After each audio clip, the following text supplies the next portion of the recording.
ಈ ಪುಣ್ಯ ಭೂಮಿ ನಮ್ಮ ದೇವಾಲಯ. ನಮ್ಮ ಜನರಲ್ಲೂ ಅಭಿಮಾನ ಕಡಿಮೆ, ಅದಕ್ಕೆ ತಕ್ಕಂಗೆ ನಮ್ಮ ಸರ್ಕಾರಗಳು ಯಾವತ್ತೂ ಕನ್ನಡ ಪರವಾಗಿ ನಿಂತೇ ಇಲ್ಲ. Karnataka second highest paying GST state. ಇಲ್ಲಿ ಪುಸ್ತಕಕ್ಕೆ ದುಡ್ಡು ಕೊಡಲ್ಲ ಅಂತ ಹೇಳಿದ್ರೆ ಏನ್ ಕತೆ? ಅಮೆಜಾನ್, ಫ್ಲಿಪ್ಕಾರ್ಟ್ ಅವರಿಗೆ ಮೇಜರ್ ಕಮಿಷನ್ ಹೋಗುತ್ತೆ. ಸುಮಾರು ಒಂದು 20% ಗಂಟೆ ಕಮಿಷನ್ ಕೊಡಬೇಕು. ಚಲನಚಿತ್ರ ನಿರ್ಮಾಣ ಕೂಡ ಮಾಡಿದೆ, ಸಿನಿಮಾ ಕೂಡ ನಂದೇ ಕತೆ. ಸಿನಿಮಾ ಮಾಡಿ ನಂದು ಒಂದು ವ್ಯತೆ. ಕತ್ಲಲ್ಲಿ ಮುತ್ತು ಹುಡುಕ್ತಾ ಇದ್ದೀರಾ? ಬೆಳಕಲ್ಲೇ ಹುಡುಕ್ತಾ ಇದ್ದೀನಿ. ಕನ್ನಡದವರು ನಮಗೆ ಎಲ್ಲಾ ಭಾಷೆ ಗೊತ್ತು ಅಂತೇಳಿ ಕನ್ನಡ ಬಿಟ್ಟು ಬೇರೆ ಭಾಷೆಲ್ಲೇ ಮಾತಾಡ್ತಾ ಇದ್ರೆ ಬೇರೆ ಕಡೆಯಿಂದ ಬಂದವರಿಗೆ ಅವಕಾಶನೇ ಸಿಗಲ್ಲ ಕನ್ನಡ ಕಲಿಯಕ್ಕೆ. ಇಲ್ಲಿ ಹುಟ್ಟಿ ಬೆಳೆದಿದ್ದೀರಾ 100 ವರ್ಷದಿಂದ, ಆಯ್ತು ಕನ್ನಡಕ್ಕೆ ಬದಲಾಗಿ 15 ಸಮಸ್ಯೆಗಳಿಗೆ ಒಂದು ಅರ್ಧ ಗಂಟೆ ಅಥವಾ 3/4 ಗಂಟೆ ಒಂದು ಎಪಿಸೋಡ್ ಮಾಡೋಣ ಅಂತೇಳಿ ಎಲ್ಲಾ ಚಾನಲ್ಗೂ ಪ್ರಪೋಸಲ್ ಕೊಟ್ಟೆ.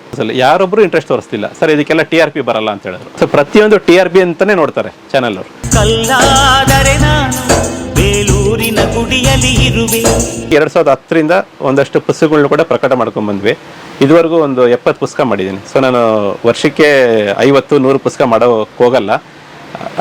ಇಲ್ಲಿ ಸೆಲೆಕ್ಟೆಡ್ ಒಂದು 5-6 ಪುಸ್ತಕಗಳು ಮಾಡ್ಕೊಂಡು ಬಂದಿದ್ದೀನಿ. ಮಧ್ಯದಲ್ಲಿ ಒಂದು ಟೋಟಲ್ ಒಂದು 200 DVDಗಳು ಪಬ್ಲಿಷ್ ಮಾಡಿದ್ವಿ. ಈಗ ಪಬ್ಲಿಷಿಂಗ್ DVDಗಳು ಸ್ಟಾಪ್ ಮಾಡಿದ್ದೀವಿ. ಪುಸ್ತಕಗಳು ಆಯ್ಕೆ ಮಾಡ್ಕೊಂಡು ಪಬ್ಲಿಷ್ ಮಾಡ್ತಾ ಇದ್ದೀವಿ. ಜೊತೆಗೆ ಮಾಮೂಲಿ ಕನ್ನಡ T-ಶರ್ಟ್ಸು, ಮಿಕ್ಕಿದು ಕನ್ನಡ ಗ್ರೀಟಿಂಗ್ ಕಾರ್ಡ್ಸ್ ಅದೆಲ್ಲ ಮಾಡ್ತಾ ಇದ್ದೀನಿ. ಇದು ನಡ್ಸ್ಕೊಂಡು ಹೋಗ್ತಾ ಇದ್ದೀನಿ. TotalKannada.com ಅಂತ ನಮ್ಮದೇ ವೆಬ್ಸೈಟ್ ಇದೆ, ಆ್ಯಪ್ ಇದೆ. ಟೋಟಲ್ ಕನ್ನಡ ಮೂಲಕ ಆರ್ಡರ್ ಮಾಡಿದ್ರೆ ಪ್ರಪಂಚದಲ್ಲಿ ಎಲ್ಲೇ ಇದ್ರೂ ಅವ್ರಿಗೆ ತಲುಪಿಸೋ ವ್ಯವಸ್ಥೆ ಇದೆ. ಇಂಡಿಯಾ ಅಲ್ಲ, ವರ್ಲ್ಡಲ್ಲಿ ಕಳಿಸ್ತಾ ಇದ್ದೀನಿ. ಇದ್ರ ಜೊತೆಗೆ ಅಮೆಜಾನು, ಫ್ಲಿಪ್ಕಾರ್ಟಲ್ಲಿ ಕೂಡ ಮಾರಾಟ ಮಾಡ್ತಾ ಇದ್ದೀವಿ. ಏನಕ್ಕೆ ಅಂದರೆ ಜನ ಎಲ್ಲಿಂದಾದರೂ ಆರ್ಡರ್ ಮಾಡ್ಬೋದು. ಸೊ ಅವರಿಗೆ ತಲುಪಿಸೋ ವ್ಯವಸ್ಥೆ ನಾನು ಮಾಡಬೇಕು ಅಂತ ಅವ್ರವ್ರ ಇಷ್ಟ. ಅವ್ರು ಅಮೆಜಾನಲ್ಲಿ, ನಮ್ಮ ಪುಸ್ತಕ ಅಮೆಜಾನಲ್ಲೇ ಬಂದು ತಗೊಳ್ತಾರೆ, ಕಳಿಸ್ಬೇಕು. ಅದು ನಮ್ಮ ವೆಬ್ಸೈಟಲ್ಲಿ ಬಂದು ತಗೊಳ್ತಾರೆ. ಅಂಗಡಿಗೆ ಬರೋರು ಕಡಿಮೆ, ವಾಕಿನ್ಸ್ ಕಡಿಮೆ, ಆನ್ಲೈನ್ ಆಗಿರೋದ್ರಿಂದ. ಸೊ ಇಲ್ಲಿ ಇನ್ನೊಂದು ಬಿಸ್ನೆಸ್ ಏನು ಚೇಂಜ್ ಆಯಿತು ಅಂತ ಹೇಳಿದ್ರೆ, ವಾಕಿನ್ಸ್ ಬಂದರೆ ನಮಗೆ ಒಂದು ಸ್ವಲ್ಪ ಬೇರೆ ಥರ ವರ್ಕೌಟ್ ಆಗ್ತಾಯಿತ್ತು. ಆನ್ಲೈನ್ ಬಂದಿರೋದ್ರಿಂದ ಈ ಮಧ್ಯವರ್ತಿಗಳು ಅಮೆಜಾನು, ಫ್ಲಿಪ್ಕಾರ್ಟು ಅವರಿಗೆ ಮೇಜರ್ ಕಮಿಷನ್ ಹೋಗುತ್ತೆ. ಸುಮಾರು ಒಂದು 20% ಗಂಟೆ ಕಮಿಷನ್ ಕೊಡಬೇಕು. 20% ಕಮಿಷನ್ ತೊಗೊಳ್ತಾರೆ ಅಮೆಜಾನ್, ಫ್ಲಿಪ್ಕಾರ್ಟ್ ತೊಗೊಬೇಕು. ಮತ್ತು ನಾವು ಶಿಪ್ಪಿಂಗ್ ಚಾರ್ಜಸ್ ಪೇ ಮಾಡಬೇಕು. ಆಮೇಲೆ ಶಿಪ್ಪಿಂಗ್ ಮೆಟೀರಿಯಲ್, ಪ್ಯಾಕಿಂಗ್ ಮೆಟೀರಿಯಲ್ ಕೂಡ ನಮ್ಮದು. ಆಮೇಲೆ 20% ಆರ್ಡರ್ಸು ರಿಟರ್ನ್ ಬರುತ್ತೆ. ಕಸ್ಟಮರ್ಸ್ ಆರ್ಡರ್ ಮಾಡ್ತಾರೆ, ಆಮೇಲೆ ಮನೆಗೆ ಡೆಲಿವರಿ ಹೋದಾಗ ಚೇಂಜ್ ಆಫ್ ಮೈಂಡ್ ಅಂತ ಹೇಳ್ಬಿಟ್ಟು ರಿಟರ್ನ್ ಕಳಿಸ್ತಾರೆ. ಫೇಕ್ ಕಸ್ಟಮರ್ಸ್ ಇರ್ತಾರೆ, ಏನೋ ಪುಸ್ತಕ ತೊಗೊಳ್ತಾರೆ, 1000 ರೂಪಾಯಿ ಪುಸ್ತಕ ತೊಗೊಳ್ತಾರೆ, ವಾಪಸ್ ಒಂದು ಡೈರಿ ಹಾಕಿ ಕಳಿಸ್ತಾರೆ. ರಿಟರ್ನ್ಸ್ ತುಂಬ ಬರುತ್ತೆ, ಅದನ್ನು ಕ್ಲೈಮ್ ಹಾಕಬೇಕು. ಸೊ ಈ ಥರ ಆನ್ಲೈನಲ್ಲಿ ಬೈಯರ್ಗೆ ಎಷ್ಟು ಬೆನಿಫಿಟ್ ಇದೆಯೋ ಸೆಲ್ಲರ್ಗೆ ಕೂಡ ಅಷ್ಟೇ ಲಿಮಿಟೇಷನ್ಸು, ಲಾಸಸ್ ಇರುತ್ತೆ. ಸುಮಾರು ಒಂದು 10 ಆರ್ಡ್ರಲ್ಲಿ ಆನ್ಲೈನಲ್ಲಿ ನಮಗೊಂದು 7 ಆರ್ಡ್ರಲ್ಲಿ ಒಂದು 5% ಲಾಭ ಬಂದಿದ್ರೆ 3 ಆರ್ಡ್ರಲ್ಲಿ ಲಾಸ್ ಆಗಿರುತ್ತೆ. ಸೊ ಆ ಥರ ವ್ಯವಸ್ಥೆ ಹಂಗಿದೆ. ಮಾಡಲೇಬೇಕು, ಬಿಡೋಕ್ಕಾಗಲ್ಲ, ಆ ಥರ ಇದೆ. ಸೊ ಈ ಥರ ಚಾಲೆಂಜಸ್ ಮಧ್ಯೆ ಅಂಗಡಿ ಉಳಿಸ್ಕೊಂಡ್ ಬಂದಿದ್ದೀನಿ, ನಿಲ್ಲಿಸಬಾರ್ದು ಅಂತೇಳಿ. ಈಗ ಸದ್ಯಕ್ಕೆ ಒಂದೇ ಅಂಗಡಿ. ಈ ಮಧ್ಯದಲ್ಲಿ ಮಲ್ಲೇಶ್ವರಮಲ್ಲಿ ಒಂದು ಅಂಗಡಿ ಮಾಡಿದ್ವಿ, ಬಟ್ ಮಲ್ಲೇಶ್ವರಮಲ್ಲಿ ಅದು ನಾವು ಅನ್ಕೊಂಡಂಗೆ ಆಗಲಿಲ್ಲ. ಜೊತೆಗೆ ಬೇರೆ ಬೇರೆ ಕಡೆ ಮಾಡಿದ್ವಿ, ಸಣ್ಣದಾಗಿ ಮಾಡಿದ್ವಿ. ಗೋಪಾಲನ್ ಮಾಲಲ್ಲಿ ಮಾಡಿದ್ವಿ ಸಣ್ಣದಾಗಿ, ಸ್ವಲ್ಪ ಒಂದು 3 ವರ್ಷ ನಡೆಸಿದೆ. ಬೆಂಗಳೂರು ಮೈಸೂರು ರೋಡಲ್ಲಿ ಒಂದು ಕಡೆ ಶಿವಳ್ಳಿ ರೆಸ್ಟೋರೆಂಟ್ ಜೊತೆ ಟೈಪ್ ಮಾಡಿದ್ದೆ. ಆರ್ಗ್ಯಾನಿಕ್ ಮಂಡ್ಯ ಅಂತಿತ್ತು, ಅಲ್ಲಿ ಸ್ವಲ್ಪ ದಿವಸ ಮಾಡಿದ್ದೆ. ಬಟ್ ಏನೇ ಮಾಡಬೇಕು, ಒಂದು ಬಿಸ್ನೆಸ್ ಎಕ್ಸ್ಪ್ಯಾಂಡ್ ಆಗಬೇಕಂದ್ರೆ ರಿಸೋರ್ಸ್ ಬೇಕು, ಜನ ಬೇಕು, ಇನ್ವೆಸ್ಟ್ಮೆಂಟ್ ಬೇಕು, ಟೀಮ್ ಬೇಕು. ಸೊ ಕನ್ನಡ ಅಂತ ಮಾಡ್ಬೇಕಾದ್ರೆ ಯಾರು ನಮ್ಮ ಸ್ನೇಹಿತರು ಎಷ್ಟೊಂದು ಜನ ಇದ್ದಾರೆ, ಬಟ್ ಕನ್ನಡ ಅಂತ ಮಾಡ್ತಾ ಇದ್ದೀವಿ ಅಂತ ಯಾರು ಅಷ್ಟು ಈಸಿಯಾಗಿ ಬಂದು ಸಪೋರ್ಟ್ ಮಾಡಲ್ಲ. ಸಪೋರ್ಟ್ ಮಾಡಿದವರು ಇದ್ದಾರೆ, ಸುಮ್ಮನೆ ನಾವು ಏನು ಬ್ಲೇಮ್ ಮಾಡಬಾರ್ದು. ಪ್ರಕಾಶಕರು ಕೂಡ ಸಾಕಷ್ಟು ಸಹಕಾರ ಕೊಟ್ಟಿದ್ದಾರೆ. ಒಂದು 60-70% ಪ್ರಕಾಶಕರು ಸಹಕಾರ ಕೊಟ್ಟಿದ್ದಾರೆ. ನಾವು ಕೊಟ್ಟಿಲ್ಲ ಅಂತ ಹೇಳಿದ್ರೆ ಸರಿ ಇರಲ್ಲ, ಅದು ಕೊಟ್ಟಿದ್ದಾರೆ. But at the same time Kannada ಅಂತ ಬಂದಾಗ ಈಗ ಏನೇನೋ ಆ್ಯಪ್ಗಳು ಬರುತ್ತವೆ. ನೀವು ನೋಡಿರ್ಬೋದು, ಹೋಟ್ಲಲ್ಲಿ ಕೂತ್ಕೊಂಡು ನೀವು ವೆಯ್ಟರ್ ಕರೆದು ಆರ್ಡರ್ ಮಾಡಲ್ಲ. ಹೋಟ್ಲಲ್ಲಿ ಕೂತ್ಕೊಂಡು ಆ್ಯಪ್ ಡೌನ್ಲೋಡ್ ಮಾಡಿಕೊಂಡು ಆ್ಯಪಿಂದ ಆರ್ಡರ್ ಮಾಡಿದ್ರೆ ನಿಮಗೆ ತಂದು ಕೊಡ್ತಾರೆ ಅಲ್ಲಿ ಟೇಬಲ್ಗೆ. ಆ ಆ್ಯಪ್ಗಳಿಗೆಲ್ಲ ಫಂಡಿಂಗ್ ಸಿಗುತ್ತೆ. ಬಟ್ ನಾವು ಕನ್ನಡ ಅಂತ ಏನೋ ಮಾಡ್ತಾ ಇದ್ದೀವಿ ಅಂತ ಹೇಳಿದ್ರೆ ಅದಕ್ಕೆ ಅಷ್ಟು ಈಸಿಯಾಗಿ ಯಾರು ಫಂಡಿಂಗು ಅಥವಾ ಇನ್ನೊಂದೇನೋ ಮಾಡಿ, ಇನ್ನೊಂದು ಎಕ್ಸ್ಪ್ಯಾಂಡ್ ಮಾಡಿ, ಈ ಥರ ಫಂಡಿಂಗ್ ಮಾಡೋರು ತುಂಬ ಕಡಿಮೆ. ಬಂದಿದ್ದಾರೆ ನಮ್ಮ ಸ್ನೇಹಿತರು, ಸಾಕಷ್ಟು ಜನ ಬಂದು ಅವರ ಕೆಪಾಸಿಟಿಯಲ್ಲಿ ಏನಿದೆಯೋ ಒಂದು ಸಣ್ಣ ಸಹಾಯ ಮಾಡಿದ್ದಾರೆ. ಬಟ್ ದೊಡ್ಡ ಮಟ್ಟದಲ್ಲಿ ಈಗ ಏನು ಸ್ಟಾರ್ಟಪ್ಸು, ಆ್ಯಪ್ಸ್ ಅಂತ ಏನೇನು ಇರುತ್ತೋ ಅದಕ್ಕೆ ಸಿಗುವಂಥ ಸಹಕಾರ ಇದಕ್ಕೆ ಸಿಗಲ್ಲ. ಸೊ ಇವತ್ತು ಈಗ 2 ಸೈಟ್ ಕಳ್ಕೊಂಡ್ರಿ. ಸೊ ಇವತ್ತು ಹೇಗಿದೆ ವ್ಯಾಪಾರ? ಇವತ್ತೇನಾಗಿದೆ ಅಂತ ಹೇಳಿದ್ರೆ, ನಮಗೆ ಅದೇ ವಾಕಿನ್ಸ್ ಬಂದರೆ ಚೆನ್ನಾಗಿರ್ತಾ ಇತ್ತು. ವಾಕಿನ್ಸ್ ಎಲ್ಲ ಆನ್ಲೈನ್ ಕನ್ವರ್ಟ್ ಆಗಿರೋದ್ರಿಂದ ಆನ್ಲೈನಲ್ಲಿ ಆರ್ಡರ್ಸ್ ಬರ್ತಾ ಇದೆ, ಮಾಡ್ತಾ ಇದ್ದೀವಿ. ಅಟ್ ದ ಸೇಮ್ ಟೈಮ್ ಆನ್ಲೈನಲ್ಲಿ ಕೂಡ ಸೆಲ್ಲರ್ಸ್ ಜಾಸ್ತಿ ಆಗಿದ್ದಾರೆ, ತುಂಬ ಜನ ಸೆಲ್ಲರ್ಸ್ ಬಂದಿದ್ದಾರೆ. ಸೊ ಕಾಂಪಿಟೇಷನ್ ಜಾಸ್ತಿ ಆಗಿದೆ. ಒಂದು ಖುಷಿ, ಕನ್ನಡ ಪುಸ್ತಕ ಮಾರಾಟ ಮಾಡೋದಕ್ಕೆ ಸೆಲ್ಲರ್ಸ್ ಎಷ್ಟು ಜನ ಇದ್ದಾರಲ್ಲ ಅಂತ. But at the same time ಅಲ್ಲಿ ಕಾಂಪಿಟೇಷನ್ ಅಂತ ಬಂದಾಗ ಕೆಲವೊಬ್ಬರು ಆನ್ಲೈನಲ್ಲಿ ನೋಡಿದ್ದೀವಿ, ಅಮೆಜಾನ್, ಫ್ಲಿಪ್ಕಾರ್ಟಲ್ಲಿ ಬ್ಲೈಂಡಾಗಿ ಸೇಲ್ ಮಾಡ್ತಾ ಇದ್ದಾರೆ. ಬಟ್ ಆ್ಯಕ್ಚುಲಿ ಒಳಗಡೆ ತೆಗೆದು ನೋಡಿದ್ರೆ ಅವರು ಸುಮಾರು ಲಾಸಲ್ಲಿ ಇರ್ತಾರೆ. ಅವರಿಗೆ ಆ ಲೆಕ್ಕಾಚಾರಗಳು ಅಮೆಜಾನ್ ಕಮಿಷನಲ್ಲಿ ಹೆಂಗೆ ಅಂತ ಹೇಳಿದ್ರೆ ಅದು ಅರ್ಥ ಮಾಡ್ಕೊಳ್ಳೋಕ್ಕೆ ಆಗಲ್ಲ. ನೀವು ಅರ್ಥ ಮಾಡ್ಕೊಬೇಕಂದ್ರೆ ಕುತ್ಕೊಂಡು ಒಂಥರ ಓದಬೇಕು, ಡಿಗ್ರಿ ಮಾಡ್ದಂಗೆ. ಅಷ್ಟು ಒಂಥರ ಕ್ರಿಪ್ಟಿಕ್ ಆಗಿರುತ್ತೆ ಅದು. ಸುಮಾರು ಜನಕ್ಕೆ ಅದು ಗೊತ್ತಿಲ್ಲ. ನಾವು ನೋಡಿ ನೋಡಿ ನೋಡಿ ಬಿಟ್ಬಿಟ್ಟಿದ್ದೀನಿ. ಇದು ಇಷ್ಟೇ ನಮ್ಗೆ ಆವ್ರೇಜಲ್ಲಿ ಹೇಳ್ಬಿಡ್ತೀನಿ. 10 ಅಮೆಝಾನ್ ಆರ್ಡರ್ ಮಾಡಿದ್ರೆ 6 ಆರ್ಡ್ರಲ್ಲಿ ಲಾಭ ಬಂದಿರುತ್ತೆ, 4 ಆರ್ಡ್ರಲ್ಲಿ ಲಾಸ್ ಆಗಿರುತ್ತೆ ಅಂತ ಆ ಥರ. ಬಟ್ ಸುಮಾರು ಜನಕ್ಕೆ ವಿಷಯ ಗೊತ್ತಿಲ್ಲ. ಆನ್ಲೈನಲ್ಲಿ ಬ್ಲೈಂಡಾಗಿ ಸೇಲ್ ಮಾಡ್ತಾ ಇದ್ದಾರೆ, ಕಾಂಪಿಟೇಷನ್ ಇದೆ. Okay, nice. ಸೊ ಈಗ 2 ಸೈಟ್ ವಾಪಸ್ ತಗೊಂಡ್ರಾ? ಇಲ್ಲ, ಈಗ ಕಳ್ಕೊಂಡೆ. 2 ಸೈಟ್ ಹೋಯ್ತು. ಇಲ್ಲ ಇಲ್ಲ, ಇರಕ್ಕೆ ಒಂದು ಮನೆ ಅಂತ ಇದೆ, ಒಂದು ಮನೆ ಉಳಿಸ್ಕೊಂಡೆ, ಒಂದು ಮನೆ ಇದೆ ಫಾರ್ಮ್ ಹೌಸ್, ಜಮೀನು ಏನೂ ಇಲ್ಲ, ಅದೇನು ಮಾಡ್ಕೊಂಡಿಲ್ಲ. ಮನೆಯಲ್ಲಿ ಅಸಮಾಧಾನ ಇದೆ ಎಲ್ರಿಗೂ. ಎಲ್ಲ ಸಾಫ್ಟ್ವೇರಲ್ಲಿ ಇತ್ಕೊಂಡು ಅಮೆರಿಕಲ್ಲಿ ಇತ್ಕೊಂಡು ಲಕ್ಸುರಿ ಆಗಿರ್ಬೋದಿತ್ತು. ಇಲ್ಲಿ ಬಂದು ಕಳ್ಕೊಂಡು ಅಂದರೆ ಜೀವನ ನಡೆಸೋಕ್ಕೆ ಏನು ತೊಂದರೆ ಇಲ್ಲ. ಬಟ್ ಎಕ್ಸ್ಪೆಕ್ಟ್ ಮಾಡ್ತಾರಲ್ಲ ಲಕ್ಸುರಿ ಸಾಫ್ಟ್ವೇರ್ ಅದೆಲ್ಲ ಎಕ್ಸ್ಪೆಕ್ಟ್ ಮಾಡೋದು, ಆ ಮಟ್ಟಕ್ಕೆ ಇರಕ್ಕೆ ಆಗ್ತಿಲ್ಲ. ಬಟ್ ಇರೋದ್ರಲ್ಲಿ ಖುಷಿಯಾಗಿ ಇರೋಣ ಅಂತ ಹೇಳ್ತೀನಿ. ಅಮೆರಿಕ ಬಿಟ್ಟು ಬಂದಾಗ ಮದುವೆ ಆಗಿತ್ತಾ? ಹೌದು, ಆಗಿತ್ತು. ಮೇಡಮ್ ಎಷ್ಟಂದ್ರ ಅವ್ರಿಗೆ ಇಷ್ಟ ಇರಲಿಲ್ಲ, ಬಟ್ ನಾನು ಮಾಡಲೇಬೇಕು ಅಂತ ನಿರ್ಧಾರ ಮಾಡಿಬಿಟ್ಟಿದ್ದೆ. ಮಾಡ್ತಾ ಅವ್ರಿಗೆ ಇವ್ರಿಗೆ ಚೇಂಜ್ ಮಾಡೋಕ್ಕಾಗಲ್ಲ ಅನ್ನೋದು ಗೊತ್ತಾಯ್ತು. ಸೊ ಒಪ್ಕೊಂಡಿದ್ದಾರೆ. ಇದರ ಮಧ್ಯದಲ್ಲಿ ಇನ್ನೊಂದಿತ್ತು, ಹೇಳ್ತೀನಿ. ಇದು ಪುಸ್ತಕ ನನಗೆ ಸ್ನೇಹಿತರೆ, ನಮ್ಮ ಲಕ್ಷ್ಮೀಕಾಂತ್ ಅವ್ರು ಆಗ್ಲೇ ಹೇಳ್ತಾ ಇದ್ರು ನಾನೊಬ್ಬ ಕವಿ ಕೂಡ ಅಂತ. ಅವರ ಪುಸ್ತಕದ ಹೆಸರು ಕವನ ಸಂಕಲನ C++ ಗೌರಮ್ಮ. C++ ಗೌರಮ್ಮ. ಈ ಕಾಲವಿ ಅಂದ್ರೆ ಏನು ಸರ್? ಕಾಲವಿ ಅಂದ್ರೆ ಕಾವ್ಯನಾಮ. ಅದು ಕುವೆಂಪು ತರ ದೊಡ್ಡ ಕವಿ ಇಲ್ಲ, ಬಟ್ ಕಾವ್ಯನಾಮ ಇಟ್ಕೊಂಡಿದ್ದೀನಿ. ಅದು ಏನಿಲ್ಲ, ಕಾಲವಿ ಅಂದ್ರೆ ಅದನ್ನ ಉಲ್ಟಾ ಓದಿದ್ರೆ ವಿ.ಲ.ಕ ಅಂದ್ರೆ ವಿ ಲಕ್ಷ್ಮೀಕಾಂತ್ ಅಂತ. ಕುವೆಂಪು ಕುಪ್ಪಳ್ಳಿ ವೆಂಕಟಪ್ಪ ಪುಟ್ಟಪ್ಪ ತರ ಅವರು ವಿ ಲಕ್ಷ್ಮೀಕಾಂತ್ ಕಾಲವಿ. ಚೆನ್ನಾಗಿದೆ. ಸೊ ಸ್ನೇಹಿತರೆ, ನಾನೇ ಒಂದೆರಡು ಓದ್ತೀನಿ ಸರ್, ಅದು ತುಂಬ ಚೆನ್ನಾಗಿರುತ್ತೆ. ಕೊಡೆ ಕವನದ ಶೀರ್ಷಿಕೆ ಕೊಡೆ. ಹೊರಗೆ ಸುರಿಯುತ್ತಿತ್ತು ಭಾರಿ ಮಳೆ, ಹೊರಗೆ ಸುರಿಯುತ್ತಿತ್ತು ಭಾರಿ ಮಳೆ, ಕಚೇರಿಗೆ ಹೊರಟ ಗಂಡ. ಹೆಂಡತಿಗೆ ಕೊಡೆ ಕೊಡೆ ಎಂದಾಗ ಹೆಂಡತಿ ಈಗ ಕೊಡಲಾರೆ ಎಂದಳು. ಈ ಥರದ ಕಮರ್ಷಿಯಲ್ ಕವನ ಎಲ್ಲ ಬರೀತಾರೆ ನಮ್ಮ ಸರ್. ಭಾಷೆ ಕವನದ ಶೀರ್ಷಿಕೆ ಭಾಷೆ. ಮನುಷ್ಯನದ್ದು ನರಿ ಭಾಷೆ, ಕಂಪ್ಯೂಟರ್ನದ್ದು ಬೈನರಿ ಭಾಷೆ. ಅಂದರೆ ಬೈನರಿ ಕೋಡ್ಸ್ ಇರುತ್ತಲ್ಲ, ಅದಕ್ಕೆ ಬರೆದವ್ರೆ. ಆಟಾಟೋಪ ಅಂತ ಕವನದ ಶೀರ್ಷಿಕೆ ಭಾಳ ಚೆನ್ನಾಗಿ ಬರೆದಿದ್ದಾರೆ. ಇದು ಬಹುಶಃ ಸರದಿ ಅನುಭವ ಇರಬೇಕು. ಆಟೋ ಮತ್ತು ಹೆಂಡತಿ ಇವರಿಬ್ಬರು ಯಾವಾಗಲೂ ನಮ್ಮ ದಾರಿಗೆ ಬರಬೇಕೆಂದರೆ ಮಾಮೂಲಿಗಿಂತ ಸ್ವಲ್ಪ ಜಾಸ್ತಿಯೇ ಕೊಡಬೇಕು. ಇಂಥ ಅನೇಕ ಕವನಗಳನ್ನು ಅದ್ಭುತವಾಗಿ ಬರೆದಿದ್ದಾರೆ. ಸೊ ಹಂಗಾಗಿ ನಾನು ಇದನ್ನು ಆವಾಗಲೇ ಓದಿದ್ದೆ ಸರ್ದು ಇದನ್ನೆಲ್ಲ. ಸರಿ, ಸೊ ಚೆನ್ನಾಗಿದೆ ಪುಸ್ತಕ. ದಯವಿಟ್ಟು ಸರ್ ಪುಸ್ತಕ ತಗೊಳ್ಳಿ ಫಸ್ಟ್ ನೀವು. ಹಂಸಲೇಖ ಅವರು ಅದಕ್ಕೆ ಬೆನ್ನುಡಿ ಹಿನ್ನುಡಿ ಬರ್ಕೊಟ್ಟಿದ್ದಾರೆ. So all the best sir, ಚೆನ್ನಾಗಿದೆ ಪುಸ್ತಕ. ಇದು ನಿಮಗೆ ಒಂದು ಕಾಪಿ ಸೈನ್ ಮಾಡಿಕೊಡ್ತೀನಿ. ಇದರಲ್ಲಿ ಇನ್ನು ಹೇಳಬೇಕಂದ್ರೆ ಇದು ಬೇರೆ ಬೇರೆ ಸಾಹಸಗಳು. ಅಂದರೆ ನಾನು ಮಾಡಬೇಕಂದ್ರೆ ಸುಮಾರು ಪ್ರಾಜೆಕ್ಟ್ಸ್ ಯೋಚನೆ ಮಾಡಿ ಕೆಲವೊಂದು ಮಾಡ್ತೀವಿ. ಕೆಲವೊಂದು ಸತಿ ಮಾಡೋಣ, ಎಲ್ಲನೂ ಲಾಭ ದೃಷ್ಟಿಯಿಂದನೇ ಮಾಡೋಕ್ಕಾಗಲ್ಲ. ಅಂದ್ರೆ ಹಂಗಂತ ನಷ್ಟ ಮಾಡ್ಕೊಬೇಕು ಅಂತಿಲ್ಲ, ನಷ್ಟ ಆಗುತ್ತೆ ಕೆಲವೊಂದು ಸತಿ ಆಗುತ್ತೆ ಅಂತ ಒಂದು ಕಾನ್ಫಿಡೆನ್ಸು, ಅಥವಾ ಒಳ್ಳೇದು ಮಾಡ್ತಾ ಇದ್ದೀವಲ್ಲ ಅಂತ ಒಂದು ಇದರಿಂದ ನಿರ್ಧಾರ ಮಾಡ್ಕೊಂಡು ಮಾಡಿದ್ದೀನಿ ಕೆಲವೊಂದು. ಸೊ ಇದೇ ರೀತಿ ಒಂದು ದೊಡ್ಡ ನಿರ್ಧಾರ ಮಾಡಿ ಅದರಲ್ಲೂ ಕೂಡ ನಷ್ಟ ಆಯಿತು. ಚಲನಚಿತ್ರ ನಿರ್ಮಾಣ ಕೂಡ ಮಾಡಿದೆ, ಫಿಲಮ್ ಪ್ರೊಡ್ಯೂಸ್ ಮಾಡಿದೆ. ಅದು ಒಂದು ಕತೆ ಅದು ಕನ್ನಡದ್ದೇ ಕತೆ ಮತ್ತೆ ವ್ಯತೆ. ಕನ್ನಡದ ವ್ಯತೆ ಜೊತೆಗೆ ನಂದು ಕೂಡ ಸಿನಿಮಾ ಕೂಡ ನಂದೇ ಕತೆ, ಅದು ಕೂಡ ನಂದೇ ಸಿನಿಮಾ ಮಾಡಿ ನಂದು ಒಂದು ವ್ಯತೆ. ಸೊ ಎರಡೆರಡಿದೆ, ಕನ್ನಡದ ಕತೆ ವ್ಯತೆ, ನಂದು ಕತೆ ವ್ಯತೆ. ನಾನು ಹೇಳಿದ್ನಲ್ಲ ಬರೆಯೋ ಅಭ್ಯಾಸ ಇದೆ ಅಂತ ನನಗೆ. ಸೊ ಸಾಕಷ್ಟು ಓದ್ತಾ ಇರ್ಬೇಕಾದ್ರೆ ಬರೆಯೋ ಐಡಿಯಾಸ್ ಬರುತ್ತೆ. ಸೊ ಬರ್ತಾ ಇದೆ ಸಾಕಷ್ಟು. ಒಂದು ಕನ್ನಡದ್ದೇ ಒಂದು ಕತೆ ಮಾಡ್ಕೊಂಡಿದ್ದೆ. ಸೊ ಸಿನಿಮಾ ಆಸಕ್ತಿ ನನಗೆ ತುಂಬ ಮುಂಚೆಯಿಂದ ಇದೆ. ನಮ್ಮ ಮಾತೃಭಾಷೆ ತಾಯಿ ತೆಲುಗು ಅಂತ ಹೇಳಿದ್ನಲ್ಲ ಮಾತೃಭಾಷೆ. ಸೊ ಅವರು ನಮಗೆ ಚಿಕ್ಕವರು ಇರ್ಬೇಕಾದ್ರೆ ಸಾಕಷ್ಟು ಸಿನಿಮಾಗಳು ತೋರಿಸಿದ್ರು, ನೋಡ್ಬಿಟ್ಟಿದ್ದೀವಿ. ತೆಲುಗು, ತಮಿಳು ಸಿನಿಮಾ ಕಲ್ಚರ್, ತೆಲುಗು, ತಮಿಳು, ಹಿಂದಿ ಎಲ್ಲ ಭಾಷೆ ತೋರಿಸಿದ್ದಾರೆ. ಈಗ ನಾನು ನೋಡಲ್ಲ, ಈಗ ನಾನು ಕನ್ನಡ ಬಿಟ್ಟು ಯಾವ ಭಾಷೆನೂ ನೋಡಲ್ಲ. PUC ಬಂದಾಗ ನಾನು ಹೇಳಿದ್ನಲ್ಲ, PUC ಇಂದ ನಾನು ಚೇಂಜ್ ಆಗ್ಬಿಟ್ಟೆ. ಕನ್ನಡ ಮನೇಲಿ ಕನ್ನಡನೇ ಎಲ್ಲರ ಹತ್ರನೂ ಮಾತಾಡೋದು. ಸಂಬಂಧಿಕರು ಎಲ್ಲರೂ ಬಂದರೆ ಕನ್ನಡನೇ ಮಾತಾಡ್ತೀನಿ, ಯಾರ ಹತ್ರನೂ ತೆಲುಗು ಮಾತಾಡಲ್ಲ, ಮಾತಾಡೋದೇ ಇಲ್ಲ. ಅನ್ನೋ ತೆಲುಗು ಭಾಷೆ ಯಾರು ಬೇರೆ ಭಾಷೆ ಕಲಿಬಾರ್ದು, ದ್ವೇಷಿಗಳಾಗಬೇಕು ಅಂತಿಲ್ಲ. ನಾನು ಆಂಧ್ರಾಗ ಹೋದ್ರೆ ತೆಲುಗಲ್ಲಿ ಮಾತಾಡ್ತೀನಿ, ತಮಿಳ್ನಾಡಿಗೆ ಹೋದ್ರೆ ತಮಿಳಲ್ಲೇ ಮಾತಾಡ್ತೀನಿ, ಬೇಕಾದ್ರೆ ಕಲ್ತ್ಕೊಂಡು ಮಾತಾಡ್ತೀನಿ. ಹಿಂದಿ ಕೂಡ ನಾನು ಮಾತಾಡಲ್ಲ, ಬೇರೆ ಹಿಂದಿ ರಾಜ್ಯಕ್ಕೆ ಹೋದ್ರೆ ಮಾತಾಡ್ತೀನಿ. ಹಿಂದಿ ನಮ್ಮ ಮೇಲೆ ಸಾಕಷ್ಟು ಹೇರಿಕೆ ಆಗ್ತಾ ಇದೆ. ಸೊ ಅದನ್ನೆಲ್ಲ ನಾವು ಕನ್ನಡದವರು ನಮಗೆ ಎಲ್ಲ ಭಾಷೆ ಗೊತ್ತು ಅಂತೇಳಿ ಕನ್ನಡ ಬಿಟ್ಟು ಬೇರೆ ಭಾಷೆಯಲ್ಲೇ ಮಾತಾಡ್ತಾ ಇದ್ರೆ ಬೇರೆ ಕಡೆಯಿಂದ ಬಂದವರಿಗೆ ಅವಕಾಶನೇ ಸಿಗಲ್ಲ ಕನ್ನಡ ಕಲಿಯೋಕ್ಕೆ. ಬೇರೆ ಭಾಷೆಯವರು ಹೇಳ್ತಾರೆ ನಿಮ್ಮ ಭಾಷೆಯವರು ಕಲಿಯೋಕ್ಕೆ ಬಿಡೋದಿಲ್ಲ ಅಂತ ಹೇಳ್ತಾರೆ. ಕನ್ನಡಿಗರ ಅದೊಂದು ದೌರ್ಬಲ್ಯ. ಅವರು ತಮ್ಮ ಬಹುಭಾಷಾ ಪಾಂಡಿತ್ಯ ತೋರಿಸ್ಬೇಕು ಅಂತೇಳಿ ಮಾಡ್ತಾರೋ ಏನಕ್ಕೆ ಅಂತ ಗೊತ್ತಿಲ್ಲ. ಸೊ ನಾನು ನಮ್ಮ ಸಂಬಂಧಿಕರೆಲ್ಲ ಬಂದುಬಿಟ್ರೆ ನನಗೆ ಬಾಬು ಬರ್ತಾ ಇದ್ದಾನೆ ಕನ್ನಡ ಮಾತಾಡಬೇಕು ಅಂತ. ನಾನು ಯಾಕೆ ನಾನು ಬಂದಿದ ತಕ್ಷಣ ಕನ್ನಡಕ್ಕೆ ಚೇಂಜ್ ಆಗ್ತೀರಾ? ನೀವು ಇಲ್ಲೇ ಹುಟ್ಟಿ ಬೆಳೆದಿರೋದು, 100 ವರ್ಷದಿಂದ ಇಲ್ಲೇ ಇದ್ದೀರಾ. ತೆಲುಗು ಮಾತಾಡ್ಕೊಂಡು ಬರ್ತೀರಾ, ತಮಿಳು ಮಾತಾಡ್ಕೊಂಡು ಬರ್ತಾರೆ, ಅವ್ರ ಮಕ್ಳಿಗೂ ಅದೇ ಪಾಸ್ ಮಾಡ್ತಾ ಇದ್ದಾರೆ. ನೆಕ್ಸ್ಟ್ ಜನ್ರೇಷನ್ಗೂ ಅವರು ಕನ್ನಡಕ್ಕೆ ಬದಲಾಗಿ, ನೀವು ಇಲ್ಲಿ ಹುಟ್ಟಿ ಬೆಳೆದಿದ್ದೀರಾ 100 ವರ್ಷದಿಂದ, ಆಯಿತು ಕನ್ನಡಕ್ಕೆ ಬದಲಾಗಿ ಅಂತ ಹೇಳಿದ್ರೆ ಬದಲಾಗಲ್ಲ. ಅದೊಂಥರ ಕನ್ನಡ ಮತ್ತು ಕರ್ನಾಟಕದ ಸಮಸ್ಯೆ ಒಂದು ಸ್ವಲ್ಪ ವಿಚಿತ್ರ. ದುರದೃಷ್ಟವಶಾತ್ ನಮ್ಮ ಜನರಲ್ಲೂ ಅಭಿಮಾನ ಕಡಿಮೆ. ಅದಕ್ಕೆ ತಕ್ಕಂಗೆ ನಮ್ಮ ಸರ್ಕಾರಗಳು ಯಾವತ್ತೂ ಕನ್ನಡ ಪರವಾಗಿ ನಿಂತೇ ಇಲ್ಲ. ಅದು ಒಂದು ಸರ್ಕಾರ ಅಂತಲ್ಲ, BJP ಆಗಲಿ ಕಾಂಗ್ರೆಸ್ ಆಗಲಿ ಕನ್ನಡದ ಪರವಾಗಿ ಮಾಡಿರೋದು ತುಂಬ ಕಡಿಮೆ, ಮಾಡಿರೋದು ಕೂಡ ತುಂಬ ಕಡಿಮೆ ಸರ್ಕಾರದಿಂದಾನೆ. ಈಗ ನಾನು ಹೇಳಿದ್ನಲ್ಲ, ಸರ್ಕಾರ ಪುಸ್ತಕದ ಬಡ್ಜೆಟ್ ಒಂದು ವರ್ಷಕ್ಕೆ 10 ಕೋಟಿ ರೂಪಾಯಿ ಅಂತ ಅಷ್ಟೇ.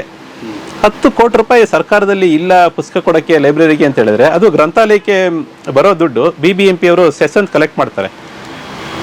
ಆ ಸೆಸ್ ದುಡ್ಡು BBMP ಅವರು ಲೈಬ್ರರಿಗೆ ಪಾಸ್ ಮಾಡಬೇಕು, ಬಂದಿಲ್ಲ, ಅದೇ ಕೊಟ್ಟಿಲ್ಲ. 10 ಕೋಟಿ ರೂಪಾಯಿ. Karnataka second highest paying GST state, ಇಲ್ಲಿ ಪುಸ್ತಕಕ್ಕೆ ದುಡ್ಡು ಕೊಡಲ್ಲ ಅಂತ ಹೇಳಿದ್ರೆ ಏನು ಕತೆ? ಸೊ ಈ ಥರ ಇವೆಲ್ಲ ನೋಡ್ಕೊಂಡು ನನಗೆ ಬರೆಯೋ ಅಭ್ಯಾಸ ಇದ್ದಿದ್ದರಿಂದ ಸಾಕಷ್ಟು ನಾನು ಅಮೆರಿಕಾದಲ್ಲಿ ಇದ್ದಾಗ ಕೂಡ ಅಂಕಣಗಳು ಬರೋದು ಕಳಿಸ್ತಾ ಇದ್ದೆ. ದಟ್ಸ್ ಕನ್ನಡ ಅಂತ ಒಂದು ಪತ್ರಿಕೆ, ಇದು ಆನ್ಲೈನ್ ದಟ್ಸ್ ಕನ್ನಡ ಇದು ಪೋರ್ಟಲ್ಗೆ ಕನ್ನಡದ ಅಲ್ಲಿ ಅಮೆರಿಕಾದಲ್ಲಿ ನಡೆಯೋ ಏನಾದ್ರು ಘಟನೆಗಳು ಸಾಕಷ್ಟು ಬರೆದು ಕಳಿಸ್ತಾ ಇದ್ದೆ. ಸೊ ನನಗೆ ಬರೆಯೋ ಒಂದು ಸ್ವಲ್ಪ ತುಂಬ ದೊಡ್ಡ ಬರಹಗಾರನೆಲ್ಲ ಬರೆಯೋ ಒಂದು ಆಸಕ್ತಿ ಇತ್ತು. ಅದೇ ಥರ ಸಿನಿಮಾ ಮಾಡಬೇಕು ಅಂತ ನಮ್ಮ ತಾಯಿ ಸಿನಿಮಾಗಳು ಸಾಕಷ್ಟು ತೋರಿಸಿದ್ರಿಂದ ಸಿನಿಮಾ ಬಗ್ಗೆ ನ್ಯಾಚುರಲ್ ಆಗಿ ಆಸಕ್ತಿ ಬಂತು. ಸೊ ಸಿನಿಮಾ ಮಾಡಬೇಕು ಅಂತ ತುಂಬ ವರ್ಷಗಳಿಂದ ಕನಸಿತ್ತು. ಸೊ ಇದು ಕನ್ನಡದ ಬಗ್ಗೆನೇ ಒಂದು ಸಬ್ಜೆಕ್ಟ್ ಮಾಡ್ಕೊಂಡಿದ್ದೆ. ಪ್ರಾರಂಭ ಮಾಡಿದಾಗ ಅದಕ್ಕೆ ಕನ್ನಡ ಮೇಷ್ಟ್ರು ಅಂತ ಇತ್ತು ಹೆಸರು. ಕನ್ನಡ ಮೇಷ್ಟ್ರು ಸಿನಿಮಾ ಟೈಟ್ಲ್ ಕನ್ನಡ ಮೇಷ್ಟ್ರು ಅಂತಲೇ ರಿಜಿಸ್ಟರ್ ಮಾಡ್ಕೊಂಡಿದ್ವಿ. ಕತೆ ನಾನೇ ಬರ್ಕೊಂಡಿದ್ದೆ. ಆಮೇಲೆ ಅದನ್ನು ಸಿನಿಮಾ ಮಾಡಬೇಕು ಅಂತೇಳಿ ನಾನು ಹಂಸಲೇಖ ಮಹೇಂದರ್ ಜೊತೆ ಎಲ್ಲ ಸೇರಿಕೊಂಡಾಗ ಅದು ಟೈಟ್ಲು ಬೇರೆ ಏನೋ ಅದೇ ಥರ ಟೈಟ್ಲ್ ಇನ್ನೊಬ್ರು ಮಾಡ್ತಾ ಇದ್ದಾರೆ ಅಂತೇಳಿ ಅದನ್ನು ಪಂಪ ಅಂತ ಚೇಂಜ್ ಮಾಡ್ಕೊಂಡ್ವಿ. ಸಿನಿಮಾ ಹೆಸರು ಪಂಪ. ಅಂದರೆ ಪಂಚಳ್ಳಿ ಪರಶಿವಮೂರ್ತಿ ಅಂತ. ಆ ಸಿನಿಮಾದಲ್ಲಿ ಬರೋ ಕನ್ನಡ ಪ್ರೊಫೆಸರ್ ಹೆಸರು ಪಂಚಳ್ಳಿ ಪರಶಿವಮೂರ್ತಿ, ಶಾರ್ಟ್ ಆಗಿ ಪಂಪ ಅಂತ. ಸೊ ಇದು ಕನ್ನಡದೊಂದು ಶಾಲೆಗಳದ್ದು ಕನ್ನಡ ನಡೆಯುವಂಥ ಕತೆ ತಗೊಂಡು ಅದನ್ನು ಸ್ವಲ್ಪ ಕಮರ್ಷಿಯಲ್ ಆಗಿ ಮಾಡಿದ್ವಿ. ಸೊ ಸಿನಿಮಾದಲ್ಲಿ ಏನಿತ್ತು ಅಂತ ಹೇಳಿದ್ರೆ, ಯಾವುದೊಂದು ಡಬಲ್ ಮೀನಿಂಗ್ ಡೈಲಾಗ್ ಇರಲಿಲ್ಲ, ಒಂದು no sex, no violence, no crime, no item song, ಇದೇನು ಇಲ್ದಿರ, ಲಾಂಗು ಮಚ್ಚೇನು ಇರಲಿಲ್ಲ. ಲಾಂಗು ಮಚ್ಚು ಅಂತ ಹೇಳಿದ್ರೆ ಅದೊಂದು ಹೇಳ್ಬೋದು. ಕನ್ನಡದಲ್ಲಿ ಮಚ್ಚು, ಕನ್ನಡ ಸಿನಿಮಾಗಳಲ್ಲಿ ಮಚ್ಚು ಎಸ್ ಬಿಕಮ್ ಟೂ ಮಚ್. ಮಚ್ಚಲ್ಲೇ ಸುಮಾರು ಜನ ಡೈರೆಕ್ಟರ್ಸ್ PhD ಮಾಡಿಬಿಟ್ಟಿದ್ದಾರೆ. ಸೊ ಇದೆಲ್ಲ ನೋಡಿ ಯಾಕೆ ಇವೆಲ್ಲ ಇಲ್ದಿರ ಯಾಕೆ ಸಿನಿಮಾ ಮಾಡೋಕ್ಕಾಗಲ್ಲ? ಒಂದು ಅಚ್ಚ ಕನ್ನಡದಲ್ಲಿ ಸ್ವಚ್ಛ ಸಂಭಾಷಣೆ ಅಂತ ಇರೋ ಒಳ್ಳೆ ಕತೆ, ಅದಕ್ಕೆ ಅದ್ಭುತವಾಗಿ ಸಂಗೀತ ಕೊಟ್ಟರು ಹಂಸಲೇಖ ಅವರು. ಕುವೆಂಪು, ಚೆನ್ನವೀರ ಕಣವಿದು ಕವನಗಳನ್ನ ಸಿನಿಮಾದಲ್ಲಿ ಅಳವಡಿಸ್ಕೊಂಡಿದ್ವಿ. ಮಹೇಂದರ್ ಸಹ ಅದ್ಭುತವಾಗಿ ನಿರ್ದೇಶನ ಮಾಡಿಕೊಟ್ರು ಸಿನಿಮಾ. ಭಾವಕ್ಕೆ ಅಭಾವವಿಲ್ಲದ ಹಾಗೆ ಪ್ರಭಾವ ಬೀರೋ ಭಾಷೆ ಅಂದ್ರೆ ಕನ್ನಡ ಒಂದೇ. 2018ರಲ್ಲಿ ಶುರು ಮಾಡಿದೆ ಸಿನಿಮಾ. 2019ಕ್ಕೆ ಸೆನ್ಸಾರ್ ಆಯಿತು. ಬಟ್ 2020ರಲ್ಲಿ ನಮ್ಮ ತಂದೆಯವ್ರು ತೀರ್ಕೊಂಡ್ರು. ಅವ್ರಿಗೆ ಕ್ಯಾನ್ಸರ್ ಬಂದು 2020ರಲ್ಲಿ ತೀರ್ಕೊಂಡ್ರು. ಅದೇ ಟೈಮಲ್ಲಿ 2021 ಕೋವಿಡ್ ಬಂದಿದ್ದರಿಂದ 2 ವರ್ಷ ಸಿನಿಮಾ ಬಿಡುಗಡೆ ಮಾಡೋಕ್ಕಾಗಲೇ ಇಲ್ಲ. ತುಂಬ ತಡ ಆಯಿತು ಅಂತೇಳಿ ಕೊನೆಗೆ 2022 ಸೆಪ್ಟೆಂಬರಲ್ಲಿ ರಿಲೀಸ್ ಮಾಡಿದೆ. ಸೆಪ್ಟೆಂಬರ್ 16ನೇ ತಾರೀಕು ರಿಲೀಸ್ ಮಾಡಿದ್ದೆ. 1 ವಾರ ಸಿನಿಮಾ ಮಂದಿರಗಳಲ್ಲಿತ್ತು. ಜನಕ್ಕೆ ಸಿನಿಮಾ ಬಂದಿದೆ ಗೊತ್ತಾಗುವಷ್ಟರಲ್ಲಿ ಥಿಯೇಟ್ರಿಂದ ಸಿನಿಮಾ ತೆಗೆದಾಕಬಾರ್ದು ಅಂತ ಹೇಳಿದ್ರೆ ದೊಡ್ಡ ಮಟ್ಟದಲ್ಲಿ ಪ್ರಚಾರ ಮಾಡಬೇಕಿತ್ತು. ಅದು ವೈರಲ್ ಅಂತ ಹೇಳ್ತಾರಲ್ಲ, ವೈರಲ್ಲು, ಕಾಂಟ್ರವರ್ಸಿ, ಅಥವಾ ದೊಡ್ಡ ಸ್ಟಾರ್ ಇರಬೇಕು, ಅಥವಾ ಸಿನಿಮಾ ಏನೋ ಒಂದು ಇದೆಲ್ಲ ಬಿಟ್ಟು ಫಿಲಮ್ ಕಂಟೆಂಟ್ ಬಿಟ್ಟು ಪ್ರಚಾರನೇ ಅದ್ದೂರಿ ಆಗಿರಬೇಕು. ಆ ಮಟ್ಟದಲ್ಲಿ ನಂಗೆ ಮಾಡೋಕ್ಕಾಗಲಿಲ್ಲ. ಸಿನಿಮಾ ಅದ್ಭುತವಾಗಿ ಮಾಡಿದ್ರು ಕೂಡ ಸಿನಿಮಾನ ಗೆಲ್ಲಿಸ್ಕೊಳ್ಳೋಕ್ಕಾಗಲಿಲ್ಲ. ಅದು ಸಿನಿಮಾ ಗೆಲ್ಲಿಸ್ಕೊಬೇಕು, ಮಾಡೋದು ಮುಖ್ಯ ಅಲ್ಲ. ಗೆಲ್ಲಿಸ್ಕೊಬೇಕು ಅಂದರೆ ಥಿಯೇಟ್ರಲ್ಲಿ ಆ ಮಟ್ಟಕ್ಕೆ ಖರ್ಚು ಮಾಡಬೇಕು. ಅನ್ನಕ್ಕೆ ಅನ್ನವಿದು, ಚಿನ್ನಕ್ಕೆ ಚಿನ್ನವಿದು, ಮಾನಕ್ಕೆ ಮಾನವಿದು. ಆರ್ಥಿಕವಾಗಿ ಸಿನಿಮಾ ಸೋಲ್ತು. ಬಟ್ ಆ ಸಿನಿಮಾ ಇವತ್ತು ಆನ್ಲೈನಲ್ಲಿ ಇದೆ, ಒಂದು ಕಡೆ ಹಾಕಿದ್ದೀನಿ, watchmyfilm.com ಅಂತ ಒಂದು ಪೋರ್ಟಲಲ್ಲಿ ಹಾಕಿದ್ದೀನಿ. 150 ರೂಪಾಯಿ ಕೊಟ್ಟು ಸಿನಿಮಾ ನೋಡ್ಬೋದು. ಸೊ ಯಾರು ಬೇಕಾದ್ರೂ ಸಿನಿಮಾ ನೋಡಿ ನನಗೆ ಫೀಡ್ಬ್ಯಾಕ್ ಕೊಡಿ. ಆ ಥರ ಸಿನಿಮಾ ಮಾಡಬೇಕು ಅಂತ ಹೇಳಿದ್ರೆ ಬಹುಶಃ ಯಾರಿಗೂ ಧೈರ್ಯ ಗುಂಡಿಗೆ ಇಲ್ಲ ಅಂತಲೇ ಹೇಳ್ತೀನಿ. ಸ್ವತಃ ಹಂಸಲೇಖ ಅವರು ಕೂಡ ಹೇಳಿದ್ದಾರೆ, ಈ ಪಂಪ ಅಂತ ಶೀರ್ಷಿಕೆನೆ ಇಟ್ಟು ಪಂಪ ಬಂದು ಹುಟ್ಟಿ 1000 ವರ್ಷ ಆದರೂ ಆ ಪಂಪನ ಹೆಸರು ಇಟ್ಕೊಂಡು ಒಂದು ಸಿನಿಮಾ, ಕನ್ನಡದ ಸಿನಿಮಾ ಮಾಡಿದ್ದಾರೆ ಅಂತ ಹೇಳಿದ್ರೆ ಈ 8 ಗುಂಡಿಗೆ ಬೇಕು ಅಂತ ಹೇಳಿದ್ರು ಹಂಸಲೇಖ. ಸೊ ಅಚ್ಚ ಕನ್ನಡದ ಸಿನಿಮಾ ಸಂಪೂರ್ಣವಾಗಿ ಅದರಿಂದ ಲಾಸ್ ಆಯಿತು. ಎಷ್ಟು ಹೋಯ್ತು? 1.5 ಕೋಟಿ. ಸಿನಿಮಾ ಮಾಡಿದ್ದು ಅದು ಮಾಡಿ ಅದಕ್ಕೆ ಕಟ್ಕೊಂಡ್ಬರ್ತಾ ಇರೋ ಸಾಲಕ್ಕೆ ಕಟ್ಕೊಂಡ್ಬರ್ತಾ ಇರೋ ಬಡ್ಡಿ. ಸೊ ಬಡ್ಡಿ ತೀರ್ಸೋದ್ರಲ್ಲೇ ಕಳೀತಾ ಇದ್ದೀವಿ. ನಮ್ಮ ದುರಾದೃಷ್ಟಕ್ಕೆ ನೋಡಿ ಇಲ್ಲಿ ಹೆಂಗಿದೆ ವ್ಯವಸ್ಥೆ ಅಂತ ಹೇಳಿದ್ರೆ, ಸರ್ಕಾರ ಮಾತ್ರ ಅಲ್ಲ, ಈ ವಿಷಯದಲ್ಲಿ ಸರ್ಕಾರದಿಂದ ಸಬ್ಸಿಡಿ ಬರಬೇಕು, ಕನ್ನಡ ಸಿನಿಮಾಗಳಿಗೆ ಸಬ್ಸಿಡಿ ಕೊಡಬೇಕು. ಅನ್ಫಾರ್ಚುನೇಟ್ಲಿ 2018ರಲ್ಲಿ ಏನೋ ಸಬ್ಸಿಡಿದು ಕೇಸ್ ಆಗಿ ಯಾರೋ ಕೇಸ್ ಆಗಿ 2019 ಆನ್ವರ್ಡ್ಸು ಏನೂ ಆಗಿಲ್ಲ, ಎಲ್ಲ ಹಂಗೆ ಸ್ಟಾಪ್ ಆಗಿದೆ. 19, 20, 21, 22, 23 ಮುಗೀತು, 5 ವರ್ಷ ಆಯಿತು. ಇನ್ನು ಸಬ್ಸಿಡಿ ಮಾಡಿಲ್ಲ, ಪ್ರಶಸ್ತಿಗಳು ಕೂಡ ಕೊಟ್ಟಿಲ್ಲ. ಪ್ರಶಸ್ತಿ ಕಮಿಟಿ ಮಾಡಬೇಕು, ಸಬ್ಸಿಡಿ ಕಮಿಟಿ ಮಾಡಬೇಕು. ಸೊ 5 ವರ್ಷ ಅಂತ ಹೇಳಿದ್ರೆ ಇಲ್ಲಿ 2 ಸರ್ಕಾರಗಳಾಗೋಯ್ತು. ಸೊ ಸರ್ಕಾರದ ಸಮಸ್ಯೆನೋ ಅಥವಾ ಏನು ಫೇಲ್ಯೂರ್, ಅಥವಾ ಕನ್ನಡ ಸಿನಿಮಾ ಅಥವಾ ಕನ್ನಡ ಪುಸ್ತಕ ಅಂತ ಹೇಳಿದ್ರೆ ಅದೊಂಥರ ತಾತ್ಸಾರ ಅಂತ ಯಾಕೆ ಬಿಟ್ಟಿದ್ದಾರೆ ಅಂತ ಗೊತ್ತಿಲ್ಲ. ನಾನೊಬ್ಬನಿಗೆ ಅಲ್ಲ, ದೊಡ್ಡ ನಿರ್ಮಾಪಕರಿಗೆ ಬಹುಶಃ ಇದು ಸಬ್ಸಿಡಿ ಏನು ಬೇಕಾಗಲ್ಲ. ಸಣ್ಣ ನಿರ್ಮಾಪಕರಿಗೆ ಬಂದವರು ಈ ಥರ ಆದರೆ, ಫಸ್ಟ್ ಸಿನಿಮಾನೇ ಈ ಥರ ಆದರೆ, ಬರಲಿಲ್ಲ ಅಂತ ಹೇಳಿದ್ರೆ ಮತ್ತೆ ಅವರು ಕಂಟಿನ್ಯೂ ಮಾಡೋದೇ ಇಲ್ಲ. ಎಸ್. ಸೊ ಒಟ್ಟು ಲಾಸ್ ನಮಗೆ 2 ಸೈಟ್ ಹೋಯ್ತು, ಇಲ್ಲಿ 1.5 ಕೋಟಿ ಹೋಯ್ತು. 1.5 ಕೋಟಿ ಹೋಯ್ತು. ಸೊ ಅಷ್ಟಾದರೂ ನಮಗೆ 2 ಸೈಟು 1.5 ಕೋಟಿ ಬಲಿ ಕೊಟ್ಟಿದ್ದೀರಾ. ಕಲ್ಕೊಂಡಿದ್ದೀನಿ. ಸಿನಿಮಾ ಯಾವ ಕಾನ್ಫಿಡೆನ್ಸ್ ಮೇಲೆ ಮಾಡಿದೆ ಅಂತ ಹೇಳಿದ್ರೆ, ಒಳ್ಳೆ ಕಂಟೆಂಟ್ ಕೊಟ್ಟರೆ ಜನ ತಗೊಳ್ತಾರೆ ಅಂತ. ಸೊ ಒಳ್ಳೆ ಕಂಟೆಂಟ್ ಮಾಡಿದ್ವಿ. ಬಟ್ ನನಗೆ ಗೊತ್ತಾಯಿತು ಎಲ್ಲಿ ನಾವು ಸೋತೆ ಅಂತ ಹೇಳಿದ್ರೆ, ಸಿನಿಮಾಗಿಂತ ದೊಡ್ಡ ಮಟ್ಟದಲ್ಲಿ ಪ್ರಚಾರ ಮಾಡಬೇಕು ಅಂತ. ಅದು ಪ್ರಚಾರಕ್ಕೆ ಸಿನಿಮಾ ಖರ್ಚು ಮಾಡಿದಷ್ಟೇ ಪ್ರಚಾರಕ್ಕೂ ಅಷ್ಟೇ ಖರ್ಚು ಮಾಡಬೇಕು. ಅದು ಎಲ್ರಿಗೂ ಸಾಧ್ಯ ಆಗಲ್ಲ, ಕಷ್ಟ ಇದೆ. ಬಟ್ ಆ ಖರ್ಚು ಮಾಡಲಿಲ್ಲ ಅಂದರು ಥಿಯೇಟ್ರಲ್ಲಿ ಒಂದು 4 ವಾರ 3 ವಾರ ಇರೋವಂಥ ವ್ಯವಸ್ಥೆ ಬಂದರೆ ನಾವು ಉಳಿಸ್ಕೊಬೋದು ಸಿನಿಮಾನ. ಜನಕ್ಕೆ ನಿಧಾನಕ್ಕೆ ಗೊತ್ತಾಗುತ್ತೆ. ನಾವು 1 ವಾರ ಆದಮೇಲೆ ಅವ್ರಿಗೆ ಥಿಯೇಟ್ರ್ ಓನರ್ಸ್, ಮಲ್ಟಿಪ್ಲೆಕ್ಸ್ ಅವ್ರಿಗೆ ರಿಕ್ವೆಸ್ಟ್ ಮಾಡಿಕೊಂಡೆ, 2 ಸ್ಕ್ರೀನ್ ಕೊಡಿ, ಜನಕ್ಕೆ ಗೊತ್ತಾಗೋಕ್ಕಾದ್ರೂ ಕೊಡಿ ಅಂತ ಹೇಳಿದ್ರೆ. ನಮ್ಗೆ ಕೊಟ್ಟಿದ್ದ ಟೈಮಿಂಗ್ಸ್ ಎಲ್ಲ ಬೆಳಿಗ್ಗೆ 10 ಗಂಟೆ ಟೈಮಿಂಗು, ಆಮೇಲೆ ಮಧ್ಯಾಹ್ನ 2 ಗಂಟೆ. ಎಷ್ಟು ಜನಕ್ಕೆ ಬರೋಕ್ಕಾಗತ್ತೆ?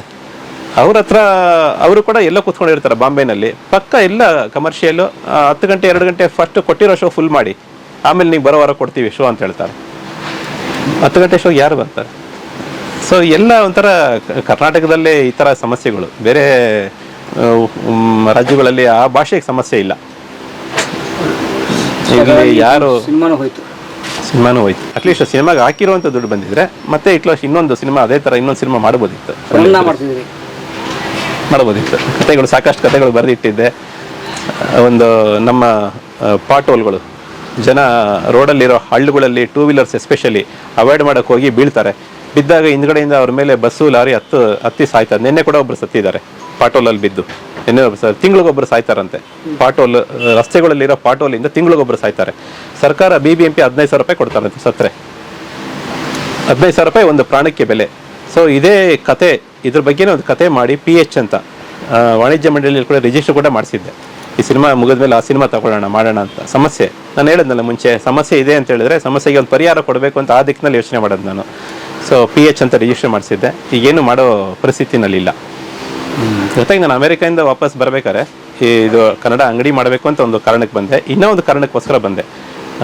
2006ರಲ್ಲಿ ಕ್ಲೀನ್ ಇಂಡಿಯಾ ಅಂತ ಒಂದು ಕಾನ್ಸೆಪ್ಟ್ ಇಟ್ಕೊಂಡು ಬಂದೆ. ಅಮೆರಿಕಾದಲ್ಲಿ ನಾನು 8 ವರ್ಷ ಇದ್ದಾಗ ಅಲ್ಲಿ ನಾನು ನೋಡಿದ್ದೆ, ಅಲ್ಲಿ ಜನರ ಜೀವನ, ಅಲ್ಲಿ ಜನರು ಹೆಂಗೆ ನಡ್ಕೊಳ್ತಾರೆ. ಒಂದು ಸಣ್ಣ ಮಗು ಒಂದು ಚಾಕ್ಲೇಟ್ ಓಪನ್ ಮಾಡಿದ್ರೆ ಕವರ್ ತೊಗೊಂಡೋಗಿ ಡಸ್ಟ್ಬಿನಲ್ಲಿ ಹಾಕುತ್ತೆ. ಜನಕ್ಕೆ ಕಸ ಎಲ್ಲಿ ಬಿಸಾಕಬೇಕು, ಅವ್ರ ಜಾಗ ಹೆಂಗೆ ಇಟ್ಕೊಬೇಕು ಅಂತ ಜವಾಬ್ದಾರಿ ಎಷ್ಟಿದೆ. ಸೊ ಅದನ್ನೆಲ್ಲ ನೋಡಿ ನಮ್ಮ ಜನಕ್ಕೆ ಇದನ್ನೆಲ್ಲ ತಿಳಿಸ್ಕೊಡ್ಬೇಕು. ಈಗ ಇಲ್ಲೇ ನೀವು ನೋಡಿದ್ರೆ ಸುಮಾರು ಮಕ್ಕಳು ಇಂಟರ್ನ್ಯಾಷನಲ್ ಸ್ಕೂಲ್ ಅಂತ ಇರುತ್ತೆ, ಓದ್ತಾರೆ. ICSE ಸಿಲೆಬಸ್ಸು, CBSE ಸಿಲೆಬಸ್ ಸ್ಕೂಲಲ್ಲಿ ಹೋಗ್ತಾರೆ. ಸ್ಕೂಲ್ ಬಸ್ಗಳಲ್ಲಿ ಹೋಗ್ತಾ ಇರ್ತಾರೆ. ಬಿಸ್ಕೆಟು ಚಾಕ್ಲೇಟು ಓಪನ್ ಮಾಡಿ ಬಸ್ಸಿಂದ ಬಿಸಾಕ್ತಾರೆ. ಅವ್ರು ಯಾವ ಇಂಟರ್ನ್ಯಾಷನಲ್ ಸಿಲೆಬಸ್ಸು ಸ್ಕೂಲು ICSE ಓದಿ ಏನು ಪ್ರಯೋಜನ ಅಲ್ವಾ? ಸೈನ್ಸು, ಮ್ಯಾಥ್ಸು, ಅಡ್ವಾನ್ಸ್ ಮ್ಯಾಥ್ಸು ಎಲ್ಲ ಓದ್ಬಿಟ್ಟು ಏನು ಬೇಡ. ನಮ್ಮ ಇಲ್ಲಿ ವಿಜಯ ಕಾಲೇಜ್ PUC ಸ್ಟೂಡೆಂಟ್ಸ್ಗೆ ಇವರು ಬಂದು ಈ ನೀಟ್ ಎಕ್ಸಾಮ್ದು ಈ ಕೋರ್ಸ್ಗಳದೆಲ್ಲನೂ ಬುಕ್ಲೆಟ್ ಕೊಟ್ಬಿಟ್ಟು ಹೋಗ್ತಾರೆ. ಈ ಪ್ರಚಾರ ಮಾಡೋಕ್ಕೆ ಇನ್ಸ್ಟಿಟ್ಯೂಟ್ಗಳವ್ರು ಬಂದು ಪ್ಯಾಂಪ್ಲೆಟ್ ಬುಕ್ಲೆಟ್ ಕೊಡ್ತಾರೆ. ಅದು ಪ್ಯಾಂಪ್ಲೆಟ್ ಈಸ್ ಒಂಥರ ಬುಕ್ ಥರ ಇರುತ್ತೆ, ಅಷ್ಟು ತಿಕ್ಕಾಗಿರುತ್ತೆ. ನಾನು ನೋಡ್ತೀನಿ ಸುಮಾರು ಜನ ಸ್ಟೂಡೆಂಟ್ಸ್ ತಗೊಂಡು ಅದನ್ನು ಆ ರೋಡಲ್ಲಿ ಬಿಸಾಕ್ಬಿಟ್ಟು ಹೋಗಿರ್ತಾರೆ. ಪ್ಯಾಂಪ್ಲೆಟ್ಸ್ನ ಚಿಕ್ಕ ಪೇಪರ್ ಅಲ್ಲ, A4 ಸೈಜ್ ಶೀಟ್ ಪೇಪರ್ ಅಲ್ಲ, ಇಟ್ಸ್ ಎ ಪ್ಯಾಂಪ್ಲೆಟ್ ಬುಕ್ ಥರ ನೋಡ್ಬಿಟ್ಟು ಬಿಸಾಕ್ತಾರೆ. ಅವನು ಸೈನ್ಸ್ ಓದಿ ಅಥವಾ ಮ್ಯಾಥ್ಸ್ ಓದಿ ಅವ್ನು ಏನು ಪ್ರಯೋಜನ? ಆ ರೋಡಲ್ಲಿ ಅವ್ನಿಗೊಂದು ಬಿಸಾಕಬಾರ್ದು ಅಂತ ಕಾಮನ್ ಸೆನ್ಸ್ ಇಲ್ಲ. ಅಂದರೆ ಮತ್ತು ಅದೇ ವಿಜಯ ಕಾಲೇಜ್ ರೋಡಲ್ಲಿ ಮೆಕ್ಡೊನಾಲ್ಡ್ಸ್ ಇದೆ, ಬರ್ಗರ್ ಕಿಂಗ್ ಇದೆ, KFC ಇದೆ. ನೀವು 11th ಮೈನ್ ಆ ರೋಡಲ್ಲಿ ಹೋದರೆ ನಿಮ್ಗೆ ರೋಡ ಫುಲ್ಲು ಕೋಕ್ ಕಪ್ಪುಗಳು, ಬರ್ಗರ್ ಬಾಕ್ಸ್ಗಳು ಬಿದ್ದಿರುತ್ತೆ. ಆ ಬರ್ಗರು ಕೋಕ್ ಕುಡಿಯೋರೆಲ್ಲ ಚೆನ್ನಾಗಿ ದುಡ್ಡಿರೋರೇ ಕಾಲೇಜ್ಗೆ ಹೋಗೋರೇನೆ ಓದೋರೆ ಅವರೇ ರೋಡಲ್ಲಿ ಬಿಸಾಕ್ತಾರೆ ಅಂದರೆ ಅವ್ರಿಗೆ ಏನು ಎಜುಕೇಷನ್ ಹಾಕ್ಬೇಕು ಅವ್ರಿಗೆ. ಈ ಥರ ಸಮಸ್ಯೆಗಳನ್ನೆಲ್ಲ ಇಟ್ಕೊಂಡು ಕ್ಲೀನ್ ಇಂಡಿಯಾ ಅಂತ ಕಾನ್ಸೆಪ್ಟ್ ಮಾಡ್ಕೊಂಡು ಬಂದೆ 2006ರಲ್ಲಿ. ಬಂದಿದ್ದು 2 ವರ್ಷ, ಬಿಗಿನಿಂಗಲ್ಲಿ 2006, 7, 8 2 ವರ್ಷ ಅದರ ಮೇಲೆ ಕೆಲಸ ಮಾಡಿದೆ. ಅಂಗಡಿ ಜೊತೆಗೇನೆ ಒಂದು 15 ಸಮಸ್ಯೆಗಳು ತಗೊಂಡು 15 ಸಮಸ್ಯೆಗಳಿಗೆ ಒಂದು ಅರ್ಧ ಗಂಟೆ ಅಥವಾ 3/4 ಗಂಟೆ ಒಂದು ಎಪಿಸೋಡ್ ಮಾಡೋಣ ಅಂತೇಳಿ ಎಲ್ಲ ಚಾನಲ್ಗೂ ಪ್ರಪೋಸಲ್ ಕೊಟ್ಟೆ. ನನಗೆ ಅರ್ಧ ಗಂಟೆ ಸ್ಲಾಟ್ ಕೊಡಿ, ಒಂದು ಸಮಸ್ಯೆ ತಗೊಂಡು ಸಮಸ್ಯೆಗೆ ಮೂಲ ಕಾರಣ ಏನು, ಅದಕ್ಕೆ ಪರಿಹಾರ ಏನು, ಜನರೇನು ಮಾಡಬೇಕು, ಸರ್ಕಾರ ಮಾಡ್ತಾರೋ ಬಿಡ್ತಾರೋ, ಜನರೇನು ಮಾಡ್ಬೋದು, ಸರ್ಕಾರನೂ ಏನು ಮಾಡಬೇಕು ಕೆಲವೊಂದು ಸಮಸ್ಯೆಗಳಿಗೆ ಅಂತೇಳಿ ಎಲ್ಲ ಮಾಡಿ ಒಂದೊಂದು ಪ್ರಪೋಸಲ್ ನನಗೆ ರೆಡಿ ಮಾಡಿಕೊಡೋದಕ್ಕೆ 3,000 ರೂಪಾಯಿ ಆಯಿತು. ಎಲ್ಲ ಚಾನಲ್ಗೂ ಕೊಟ್ಟೆ ಪ್ರಪೋಸಲ್, ಯಾರೊಬ್ಬರು ಇಂಟ್ರೆಸ್ಟ್ ತೋರಿಸ್ತಿಲ್ಲ. ಸರ್ ಇದಕ್ಕೆಲ್ಲ TRP ಬರಲ್ಲ ಅಂತ ಹೇಳಿದ್ರು. ಸೊ ಪ್ರತಿಯೊಂದು TRP ಅಂತಲೇ ನೋಡ್ತಾರೆ ಚಾನಲ್ನವರು. ಸೊ 2 ವರ್ಷ ನನ್ನ ಟೈಮ್ ಅಲ್ಲಿ ವೇಸ್ಟ್ ಆಯಿತು. ಕ್ಲೀನ್ ಇಂಡಿಯಾ ಅಂತ ಮೋದಿ ಏನು ಕ್ಲೀನ್ ಇಂಡಿಯಾ ಮಾಡಬೇಕು ಅಂತ 2015ರಲ್ಲಿ ಏನೋ ಹೇಳಿದ್ರಲ್ಲ, ಅದಕ್ಕಿಂತ ಮುಂಚೆ ನಾನು ಮಾಡೋ ಪ್ರಯತ್ನ ಮಾಡಿದ್ದೆ. ನಾನೇ ಮೊದಲಲ್ಲ, ಮೋದಿನೂ ಅಲ್ಲ, ಮೋದಿ ಅಲ್ಲ, ಸಾಕಷ್ಟು ಜನ ಇದ್ರ ಬಗ್ಗೆ ಮಾಡಿರ್ತಾರೆ ಕೆಲಸ. ಬಟ್ ನಾನು ಆ ಉದ್ದೇಶ ಇಟ್ಕೊಂಡು ಬಂದೆ ವಾಪಸ್ಸು. ಕನ್ನಡಕ್ಕೋಸ್ಕರ ಒಂದು ಮಾಡಬೇಕು, ಇಂಡಿಯಾಗೋಸ್ಕರ ಕ್ಲೀನ್ ಇಂಡಿಯಾ ಅಂತ. ಅವಾಗ ರೀಬಿಲ್ಡ್ ಇಂಡಿಯಾ ಅಂತ ನಾನು ಅಮೆರಿಕಾದಲ್ಲಿ ಇರಬೇಕಾದ್ರೆ rebuildindia.org ಅಂತ ಒಂದು ವೆಬ್ಸೈಟ್ ಕೂಡ ಮಾಡಿದ್ದೆ. ಅಲ್ಲಿ ಇತ್ಕೊಂಡು ಏನೇನು ಮಾಡ್ಬೋದು, ಜನರ ಸಮಸ್ಯೆ, ಟ್ರಾಫಿಕ್ಕು, ಕ್ಲೀನ್ಲಿನೆಸ್ಸು, ಒಂದು ಹಾಸ್ಪಿಟಲ್ಲು, ಸ್ಕೂಲು, ಕಾಮನ್ ಇಶ್ಯೂಸ್ ಎಲ್ಲನೂ. ಸೊ ಆ ಉದ್ದೇಶದಿಂದ ಬಂದೆ. ಬಟ್ ಇಲ್ಲಿ ನಮ್ಮ ವ್ಯವಸ್ಥೆ ಏನೇ ಮಾಡೋಕ್ಕೆ ಬಂದರೂ ಅಷ್ಟು ಪ್ರೋತ್ಸಾಹ ಕೊಡಲ್ಲ. ಸರ್ಕಾರ ಮಾತ್ರ ಅಲ್ಲ, ಸುಮಾರು ಪ್ರೈವೇಟು ಕೂಡ ಅಷ್ಟೇ ಕರಪ್ಟ್ ಇದೆ. ಸರ್ಕಾರ ಮಾತ್ರ ಕರಪ್ಟ್ ಅಂತ ಹೇಳೋಕ್ಕಾಗಲ್ಲ, ಪ್ರೈವೇಟು. ಈಗ ಒಂದು ಚಾನಲ್ಗಳಿಗೆ ಹೋಗಿ ಪ್ರಪೋಸಲ್ ಕೊಟ್ಟರೆ ಮಾಡ್ಕೊಂಡ್ಲಿ, 10 ಪ್ರೋಗ್ರಾಮಲ್ಲಿ 9 ಪ್ರೋಗ್ರಾಮ್ ಅವ್ರು ಕಮರ್ಷಿಯಲ್ ಮಾಡ್ಕೊಂಡ್ಲಿ, ಒಂದು ಪ್ರೋಗ್ರಾಮ್ನ ಮೀಸಲಿಡ್ಬೋದಲ್ವಾ? ಆಯಿತು, ನಮಗೂ ಕ್ಲೀನ್ ಇಂಡಿಯಾ ಬೇಕು, ಜನ ನಮ್ಮ ದೇಶ ಕ್ಲೀನ್ ಆಗಿರಬೇಕು ಅಂತ ಹೇಳಿ ಅದಕ್ಕೊಂದು ಅರ್ಧ ಗಂಟೆ ಸ್ಲಾಟ್ ಇಡೋಣ ಅಂತ ಪ್ರೈವೇಟ್ ಚಾನಲ್ಸ್ ಯೋಚನೆ ಮಾಡ್ಬೋದಲ್ವಾ? ಬಟ್ ಈಗ ನಿಮ್ಮದೇ ಟೋಟಲ್ ಯೂಟ್ಯೂಬ್ ಮಾಡ್ಬೋದಲ್ಲ, ಅದಕ್ಕೆ ಮಾಡ್ತೀವಿ, ಮಾಡೋ ಯೋಚನೆ ಇದೆ, ಮಾಡ್ತೀವಿ, ಅದು ಕೂಡ ಮಾಡ್ತೀವಿ. ಜನ ಅದನ್ನ ಕೇಳ್ತಾರೆ, ನೀವು ಬೇರೆ ಚಾನಲ್ ಹೋಗಿ ಮಾಡಿ ಅಂತೀರಿ. ಈಗ ನಿಮ್ದೇ ಲಕ್ಷಗಟ್ಟಲೆ ಫಾಲೋವರ್ಸ್ ಇರೋ ಚಾನಲ್ ಇದೆ, ನೀವು ಇನ್ನೂ ಯಾಕೆ ಮಾಡಿಲ್ಲ? ನೀವು ನಿಮ್ಗೆ ಅದನ್ನೇ ಫಸ್ಟ್ ಪ್ರೋಗ್ರಾಮ್ ಮಾಡಬಹುದಿತ್ತಲ್ಲ ನಿಮ್ಮಲ್ಲಿ ಅಂತಾರೆ. ಮಾಡ್ತೀವಿ. ಟೋಟಲ್ ಕನ್ನಡ ಈಗ ನಾವು ಒಂದು ಮೆಥಡ್ ಇಟ್ಕೊಂಡು ಮಾಡ್ತಾ ಇದೀವಿ. ಒಂದು ಸ್ಕೀಮು ಸಿನಿಮಾಗೆ ಸಂಬಂಧಪಟ್ಟಿದ್ದು ಜಾಸ್ತಿ, ಮತ್ತೆ ಒಂದಷ್ಟು ಸಾಧಕರ ಜೊತೆ ವಿಷಯಗಳು ತಗೊಂಡು ಮಾಡ್ತಾ ಇದೀವಿ. ಸೇಮ್ ನಿಮ್ಮ ಚಾನಲ್ ತರನೇ ಸ್ವಲ್ಪ ಮಾಡ್ತಾ ಇದ್ದೀವಿ. ಚಾನಲ್ ಅವ್ರು ಹೇಳ್ತಾರೆ ಸರ್ ನಮ್ದು ಬೇರೆ ಸರ್, ನಾವು ಸೀರಿಯಲ್ ಗಿರಿಯಲ್ ಹಾಕೊಂಡು ಓಡ್ತೀವಿ ನಾವು. ಅಂದ್ರೆ ಈಗ ಶುರುವಾಗಿದೆ ಯೂಟ್ಯೂಬ್ ಇತ್ತೀಚೆಗೆ ಸ್ವಲ್ಪ ನಮ್ದು ಜಾಸ್ತಿ ಮಾಡ್ತಾ ಇರೋದು. ನಾನು ಮಾಡ್ಬೋದಿತ್ತಲ್ಲ ಆರಾಮಾಗಿ, ಮಾಡ್ತೀವಿ. ಫಸ್ಟ್ ಪ್ರೋಗ್ರಾಮ್ ಆಗಿ ಕ್ಲೀನ್ ಇಂಡಿಯಾ ಎಪಿಸೋಡ್ಸ್ ಮಾಡ್ಬೋದಿತ್ತಲ್ಲ. ಮಾಡ್ತೀವಿ, ಅದಕ್ಕೆ ಬೇರೆ ತರ ಸಿದ್ಧತೆ ಮಾಡ್ಕೊಳ್ತಾ ಇದೀನಿ, ಮಾಡ್ತೀನಿ. ಪ್ರಯತ್ನ ಬಿಡಬಾರ್ದು ಅಂತ, ಪ್ರಯತ್ನ ಸೋಲು ಎಷ್ಟಾದ್ರೂ ಪ್ರಯತ್ನ ಮಾಡೋಣ. ಅದಕ್ಕೆ ನೆಕ್ಸ್ಟ್ ಮೇ ಬಿ ನಾನು ಇದೆಲ್ಲ ಮುಗಿಸೋಷ್ಟೊತ್ಕೊಂದು ಪುಸ್ತಕ ಬರೀತೀನಿ, ನನ್ನಯ್ಯ ಸೋಲುಗಳೇ ನಿಮ್ಮಯ್ಯ ಗೆಲುವಿನ ಮೆಟ್ಟಿಲುಗಳಾಗಲಿ ಅಂತ. ಸೊ ನಿಮ್ಮ ಸೋಲುಗಳಿಂದ ಕಲೀರಿ ಅಂತ ಕಲಿಬೇಕು. ಹಂಗಂತ ಪ್ರಯತ್ನ ನಿಲ್ಲಿಸಬಾರ್ದು ಯಾರೇ ಆಗಲಿ. ಹೊಸದಾಗಿ ಏನಾದ್ರು ಶುರು ಮಾಡಬೇಕಂದ್ರೆ ಶುರು ಮಾಡಬೇಕು, ಶುರು ಮಾಡಿ ಪ್ರಯತ್ನ ಪಡಬೇಕು. ಸೋಲು ಗೆಲುವು ಇದ್ದಿದ್ದೆ. ಟೋಟಲ್ ಕನ್ನಡ ಯೂಟ್ಯೂಬ್ ಶುರು ಮಾಡಿದ್ರೆ ಟೋಟಲ್ ಕನ್ನಡ ಯೂಟ್ಯೂಬ್ ಚಾನಲ್ ತುಂಬಾ ಮುಂಚೆ ಶುರು ಮಾಡಿದ್ದೆ. ಬಟ್ ನಾನು ತುಂಬಾ ಆಕ್ಟಿವ್ ಆಗಿ ಅದರಲ್ಲಿ ಏನು ಮಾಡ್ತಾ ಇರಲಿಲ್ಲ, ಏನು ಕಂಟೆಂಟ್ ಅಪ್ಲೋಡ್ ಮಾಡ್ತಾ ಇರಲಿಲ್ಲ. ನೀವು ಶುರು ಮಾಡಿದ್ರಲ್ಲ ಕೋವಿಡ್ ಟೈಮಲ್ಲಿ, ನಿಮ್ದು ಅದಕ್ಕೆ ಮುಂಚೆ ಶುರುವಾಗಿತ್ತು. ಬಟ್ ಕೋವಿಡ್ ಆದಮೇಲೆ ತುಂಬಾ ಚೆನ್ನಾಗಿ ಪಿಕಪ್ ಆಯಿತು ನಿಮ್ಮದು. ಸೊ ನಾವು ಆಮೇಲೆ 2021 ಐ ಥಿಂಕ್ 21ರಲ್ಲಿ ನಾವು ಶುರು ಮಾಡಿದ್ವಿ. ನಾನು ಮತ್ತೆ ಮೋಹನ್ ಕಾಮಾಕ್ಷಿ ನಮ್ಮ ಫಿಲಮ್ ಎಡಿಟರು ಇಬ್ಬರು ಸೇರಿ ಶುರು ಮಾಡಿದ್ವಿ. ಸೊ ಅಲ್ಲಿಂದ ಮೇಯ್ನ್ ಆಗಿ ಸಾಹಿತ್ಯದ ಕೂಡ ಇನಿಷಿಯಲಿ ಸುಮಾರು ಸಾಹಿತ್ಯದ ಕಂಟೆಂಟೇ ಮಾಡಿರೋದು ನಾವು. GP ರಾಯರತ್ನಮ್, ಕೈಲಾಸಮ್ ಇವ್ರ ಬಗ್ಗೆ ಸಾಕಷ್ಟು ಎಪಿಸೋಡ್ಸ್ ಮಾಡಿದ್ದೀವಿ ಬಿಗಿನಿಂಗಲ್ಲಿ. ಅದು ಬಿಟ್ಟು ನಾಡು ಕಂಡ ರಾಜ್ಕುಮಾರ್ ಸೀರೀಸು ಸುಮಾರು ಒಂದು 160 ಎಪಿಸೋಡ್ ಆಗಿದೆ. ಹರಿಹರಪುರ ಮಂಜುನಾಥ್ ನಡೆಸ್ಕೊಡ್ತಾ ಇದ್ದಾರೆ. ಮತ್ತು ಸಿನಿಮಾ ಸ್ವಾರಸ್ಯಗಳು ಅಂತ ಶ್ರೀಧರಮೂರ್ತಿ ನಡೆಸ್ಕೊಡ್ತಾ ಇದ್ದಾರೆ. ಸೊ ಈಗಾಗಲೇ ಸುಮಾರು ಒಂದು 1600 ವಿಡಿಯೋಗಳಿದ್ದಾವೆ ನಮ್ಮ ಚಾನಲಲ್ಲಿ. ಅದನ್ನು ಹೇಳಿದೆ ಸಬ್ಸ್ಕ್ರೈಬರ್ಸ್ ಸ್ಲೋ ಅಂಡ್ ಸ್ಟಡಿ ಅಂತ ಹೋಗ್ತಾ ಇದ್ದೀವಿ. ಸೊ ನಿಧಾನಕ್ಕಾದರೂ ಪರವಾಗಿಲ್ಲ, ಕಂಟೆಂಟ್ ಅಥೆಂಟಿಕ್ ಆಗಿ ಕೊಡಬೇಕು. ಅದು ಕೂಡ ಒಂದು ಡಾಕ್ಯುಮೆಂಟ್ ಆಗಿ ಉಳಿಯಬೇಕು. ಈಗ 1,55,000 ಜನ ಇದ್ದಾರೆ. ನಡೀತಾ ಇದೆ. ಇಲ್ಲ ಪುಸ್ತಕ, CD, ಯೂಟ್ಯೂಬ್, ಪುಸ್ತಕ, CD, ಸಿನಿಮಾ, ಯೂಟ್ಯೂಬ್, ಕನ್ನಡದ ಎಲ್ಲ ಪ್ರಕಾರಗಳನ್ನು ಮುಟ್ಟಿದ್ದೀವಿ. ಧಾರಾವಾಹಿ ಮಾಡಕ್ಕೆ ಹೋಗಿಲ್ಲ, ಮಾಡಕ್ಕೆ ಮನಸ್ಸಿಲ್ಲ ಧಾರಾವಾಹಿ. ನಾ ಮಾಡೋ ಥರ ಇದ್ರೆ ಚೆನ್ನಾಗಾದರೆ ಮುಂದಕ್ಕೆ ನೋಡೋಣ. ಕಳ್ಕೊಂಡಿರೋದೆಲ್ಲ ಮತ್ತೆ ಪಡ್ಕೊಂಡ್ರೆ ಮತ್ತೆ ವಾಪಸ್ ಕನ್ನಡಕ್ಕೆ ತೊಡಗಿಸ್ಕೊಳ್ತೀನಿ, ಕನ್ನಡಕ್ಕೆ ಹಾಕ್ತೀನಿ. ಕುಟುಂಬ ನನ್ನ ಹೆಂಡತಿ ಕೂಡ ಇದ್ರಲ್ಲಿ ಬಂದು ಸ್ವಲ್ಪ ಆವಾಗ ಸಹಾಯ ಮಾಡ್ತಾಳೆ ಅಂಗಡಿಗೆ. ಇಲ್ಲಾಂದರೆ ಅವಳು ಬೇಸಿಕಲಿ ಮನೆ ನೋಡ್ಕೊಳ್ತಾಳೆ. ಮಗಳು ವನಮಾಲ ಅಂತ, ಅವಳೀಗ ಫೈನಲ್ ಇಯರ್ ಆರ್ಕಿಟೆಕ್ಚರ್ ಓದ್ತಾ ಇದ್ದಾಳೆ. ಆರ್ಕಿಟೆಕ್ಚರ್ ದಯಾನಂದ ಸಾಗರ್ ಕಾಲೇಜಲ್ಲಿ. ಮಗ ಸೆಕೆಂಡ್ PUC ಕಾಮರ್ಸ್ ಓದ್ತಾ ಇದ್ದಾನೆ. ಅವನು ಸ್ಟಡೀಸ್ಗಿಂತ ಜಾಸ್ತಿ ಕ್ರಿಕೆಟಲ್ಲಿದ್ದಾನೆ. ಝೋನಲ್ಸ್ಗೆಲ್ಲ ಆಡ್ತಾ ಇದ್ದಾನೆ ಕ್ರಿಕೆಟು. ನಮ್ಮ ತಂದೆಯವರು ಅದೇ ಹೇಳಿದ್ನಲ್ಲ 2 ವರ್ಷ ಹಿಂದೆ ತೀರೋದ್ರು. ನಮ್ಮ ತಾಯಿಯವರು ಇದ್ದಾರೆ. ನಮ್ಮ ಅಣ್ಣ BHL ಕೆಲಸ ಮಾಡ್ತಾನೆ. ತಮ್ಮ ಅವನು ಡಾಕ್ಟರ್ ಆಗಿದ್ದಾನೆ. ಸೊ ಇದು total Kannada total family. So ಒಳ್ಳೆಯದಾಗಲಿ. ಓಕೆ, ಒಳ್ಳೆಯದಾಗಲಿ ಸ್ನೇಹಿತರೆ, ಶುಭವಾಗಲಿ ಸರ್ಗೆ ಅಥವಾ ಲಕ್ಷ್ಮೀಕಾಂತ್ ಅವ್ರಿಗೆ. ಕನ್ನಡದ ಬಗ್ಗೆ ಪ್ರೀತಿಯಿಂದ ದೊಡ್ಡ ಸಂಬಳದ ಹುದ್ದೆ ಬಿಟ್ಟು ಅಮೇರಿಕದ ಆಸೆ ಬಿಟ್ಟು ಇಲ್ಲಿ ಬಂದು ಬೆಂಗಳೂರಲ್ಲಿ ಕೆಲಸ ಮಾಡ್ತಾರೆ, ಒಳ್ಳೆ ಕೆಲಸ ಮಾಡ್ತಾರೆ. ನಿಮ್ಮ ಹಾರೈಕೆ ಅವ್ರ ಮೇಲಿರಲಿ. ನೀವು ತುಂಬ ಪ್ರೀತಿ ತೋರಿಸಿದ್ರೆ ಇನ್ನಷ್ಟು ಪ್ರೀತಿ ತೋರಿಸಿ ಅವ್ರಿಗೆ. ಕನ್ನಡಕ್ಕೆ ಎಷ್ಟು ಪ್ರೀತಿ ತೋರಿಸಿದ್ರು ಕಡಿಮೆನೇ. ಸೊ ಕನ್ನಡನ ಪ್ರೀತಿಸೋಣ. ಯಾಕಂದರೆ ನಮ್ಮಿಂದ ಕನ್ನಡ ಅಲ್ಲ, ಕನ್ನಡದಿಂದ ನಾವು ಅಂತ ಭಾಳ ಒಳ್ಳೆ ಮಾತನ್ನ ಹೇಳಿದ್ರು. ಸೊ ಹಾಗಾಗಿ ನಾನು ಇವತ್ತು ಬದುಕ್ತಿರೋದು ಕನ್ನಡದಿಂದನೇ. ನಾವೆಲ್ಲರೂ ಬದುಕ್ತಿರೋದು ಕನ್ನಡ ನಾಡಿನಲ್ಲೇ, ಕನ್ನಡ ಮಣ್ಣಲ್ಲೇ, ಕನ್ನಡ ನೀರು ಕುಡ್ಕೊಂಡು ಗಾಳಿ ಕುಡ್ಕೊಂಡು. ಕನ್ನಡನ ಮೊದಲು ಮರೆಯೋದು ಬೇಡ ನಾವು. ನಮ್ಮ ಭಾಷೆ ಬಗ್ಗೆ ಪ್ರೀತಿ ಗೌರವ ಇರಲಿ, ಆದರೆ ಕರ್ನಾಟಕದಲ್ಲಿ ಕನ್ನಡಿಗನಾಗಿರಬೇಕು. ಕೊನೆಯಲ್ಲಿ ಒಂದು ಹೇಳ್ಬೇಕಾಗಿರೋದು, ನಾನು ಸುಮಾರು ಜನ ನಾನು ಆಗಲೇ ಹೇಳಿದೆ, ಅವ್ರ ತಾಯಿ ನೋಡಿ ಕನ್ನಡ ಆಗಿರುತ್ತೆ, ಆದರೆ ಅವ್ರ ಮಕ್ಕಳನ್ನ ಶಾಲೆ ಮತ್ತು ಕಾಲೇಜ್ಗಳಲ್ಲಿ ಮೊದಲನೇ ಭಾಷೆ ಬೈ ಡಿಫಾಲ್ಟ್ ಇಂಗ್ಲೀಷ್ ಓದಿಸಿರ್ತಾರೆ. ಎರಡನೇ ಭಾಷೆ ಕನ್ನಡ ತಗೊಂಡಿರಲ್ಲ, ಕನ್ನಡ ಮಾತೃಭಾಷೆ ಆಗಿರೋರು. ಎರಡನೇ ಭಾಷೆ ಸಂಸ್ಕೃತ ತಗೊಂಡಿರ್ತಾರೆ ಅಥವಾ ಹಿಂದಿ ತಗೊಂಡಿರ್ತಾರೆ. ಸೊ ಕನ್ನಡ ಮಾತೃಭಾಷೆ ತಾಯಿ ನುಡಿ ಆಗಿರೋರು ದಯವಿಟ್ಟು ಎರಡನೇ ಭಾಷೆ ಆದರೂ ಕನ್ನಡ ಓದಿಸಿ. ಬೇರೆ ರಾಜ್ಯಗಳಲ್ಲಿ ಕಂಪಲ್ಸರಿ ಇದೆ ಆ ರಾಜ್ಯದ ಭಾಷೆ ಕಲಿಬೇಕು ಅಂತ. ನಮ್ಮ ನಾಡಲ್ಲಿ ಮಾತ್ರ ಈ ಥರ ಕಂಪಲ್ಸರಿ ಕನ್ನಡ ಇಲ್ಲ, ಶಾಲೆಗಳಲ್ಲಿ ಕಲಿಸಲ್ಲ. ಎಷ್ಟೊಂದು ಜನ ಸ್ಟೂಡೆಂಟ್ಸ್ ಕೈಯಲ್ಲಿ ಕೇಸ್ ಹಾಕ್ಸಿದ್ದಾರೆ ಕೋರ್ಟಲ್ಲಿ ಕರ್ನಾಟಕದಲ್ಲಿ, ಕನ್ನಡ ಯಾಕೆ ಕಲಿಬೇಕು ಅಂತ. ಸುಮಾರು ಪೇಪರಲ್ಲೆಲ್ಲ ಇತ್ತೀಚೆಗೆ ಬಂದಿತ್ತು. ಸ್ಟೂಡೆಂಟ್ಸ್ ಹೋಗಿ ಕೇಸ್ ಹಾಕಿದ್ದಾರೆ, ಕನ್ನಡ ನಾವು ಯಾಕೆ ಕಂಪಲ್ಸರಿ ಮಾಡಿದ್ದೀರಾ ಅಂತ. ಸೊ ಒಂಥರ ವಿಚಿತ್ರವಾದ ಸಮಸ್ಯೆಯಲ್ಲಿ ಇದೀವಿ ನಾವು ಕರ್ನಾಟಕದ ಜನ. ಕರ್ನಾಟಕದ ಪರಿಸ್ಥಿತಿ ನೋಡ್ತಾ ಇದ್ದೀರಾ, ಕಾವೇರಿ ಗಲಾಟೆ ಆಗಲಿ, ಇನ್ನೊಂದು ಭಾಷೆ ಆಗಲಿ, ಇನ್ನೊಂದಾಗಲಿ, ನಾವು ಒಂಥರ ಸಪ್ರೆಸ್ಡ್, ಹೊರಗಿನ ಒಂಥರ ಒತ್ತಡಗಳಿಂದ, ದಾಳಿಗಳಿಂದ ನಾವು ಒಂದೊಂಥರ ಕನ್ನಡಕ್ಕಿರುವಂಥ ರಿಚ್ ಹೆರಿಟೇಜ್, ನಮ್ಮ ಸಂಸ್ಕೃತಿ ಯಾವ ಥರ ನಮ್ಮ ಕನ್ನಡ ನಾಡು ದಕ್ಷಿಣ ಭಾರತಾದ್ಯಂತ ಎಷ್ಟು ಮೆರೆದಿತ್ತು. ನಮ್ಗೆ ಆ ಪ್ರೌಢಿ ಇದು ಬರಬೇಕು, ಒಂಥರ ಹೆಮ್ಮೆ ಇರಬೇಕು. ನಮ್ಮದು ರಾಜ್ಯ, ನಮ್ಮ ಏನು ನಮ್ಮ ಇದು ಅಂತ ಜನಕ್ಕೆ ಅದನ್ನು ತಿಳಿಸ್ಕೊಡ್ಬೇಕು, ಮಕ್ಕಳಿಗೆ ತಿಳಿಸ್ಕೊಡ್ಬೇಕು ಮೇಯ್ನಾಗಿ. ಸೊ ಕನ್ನಡ ಮಾಧ್ಯಮದಲ್ಲಿ ಓದಲಿಲ್ಲ ಅಂದರು, ಅಟ್ಲೀಸ್ಟ್ ಕನ್ನಡ ಮಾಧ್ಯಮದಲ್ಲಿ ಓದಿಸೋದೇ ಇಲ್ಲ. ನಾವೆಲ್ಲ ಕನ್ನಡ ಮಾಧ್ಯಮದಲ್ಲಿ ಓದ್ಕೊಂಡ್ಬಂದವರು. SSL ತನಕ ಕನ್ನಡ ಮಾಧ್ಯಮ. PUC ಬಂದಾಗ ಇಂಗ್ಲೀಷ್ ಓದಬೇಕಾಯ್ತು ಅನಿವಾರ್ಯವಾಗಿ. ಇಂಗ್ಲೀಷ್ ಮಾಧ್ಯಮದಲ್ಲಿ ಓದ್ವಿ. ಇಂಜಿನಿಯರ್ ಕೂಡ ಇಂಗ್ಲೀಷಲ್ಲಿ ಓದಿದ್ದು. ಸೊ ಭಾಷೆಯಾಗಿ ನನಗೆ ಎಲ್ಲೂ ಸಮಸ್ಯೆ ಆಗಲಿಲ್ಲ. ಅಮೆರಿಕಾದಲ್ಲಿ 8 ವರ್ಷ ಕೆಲಸ ಮಾಡಬೇಕಾದ್ರೆ ಇಂಗ್ಲೀಷ್ ಭಾಷೆ ಕಲ್ತಿದ್ವಿ, ಕೆಲಸ ಮಾಡ್ಕೊಂಡ್ಬಂದ್ವಿ. ಸೊ ಇಂಗ್ಲೀಷ್ ಮಾಧ್ಯಮದಲ್ಲಿ ಕಲಿತ್ರೆ ಮಾತ್ರ ನೀವು ಅಚೀವ್ ಮಾಡೋಕ್ಕಾಗುತ್ತೆ ಅಂತ ತುಂಬ ಜನಕ್ಕೆ ತಪ್ಪು ಭಾವನೆ ಇದೆ.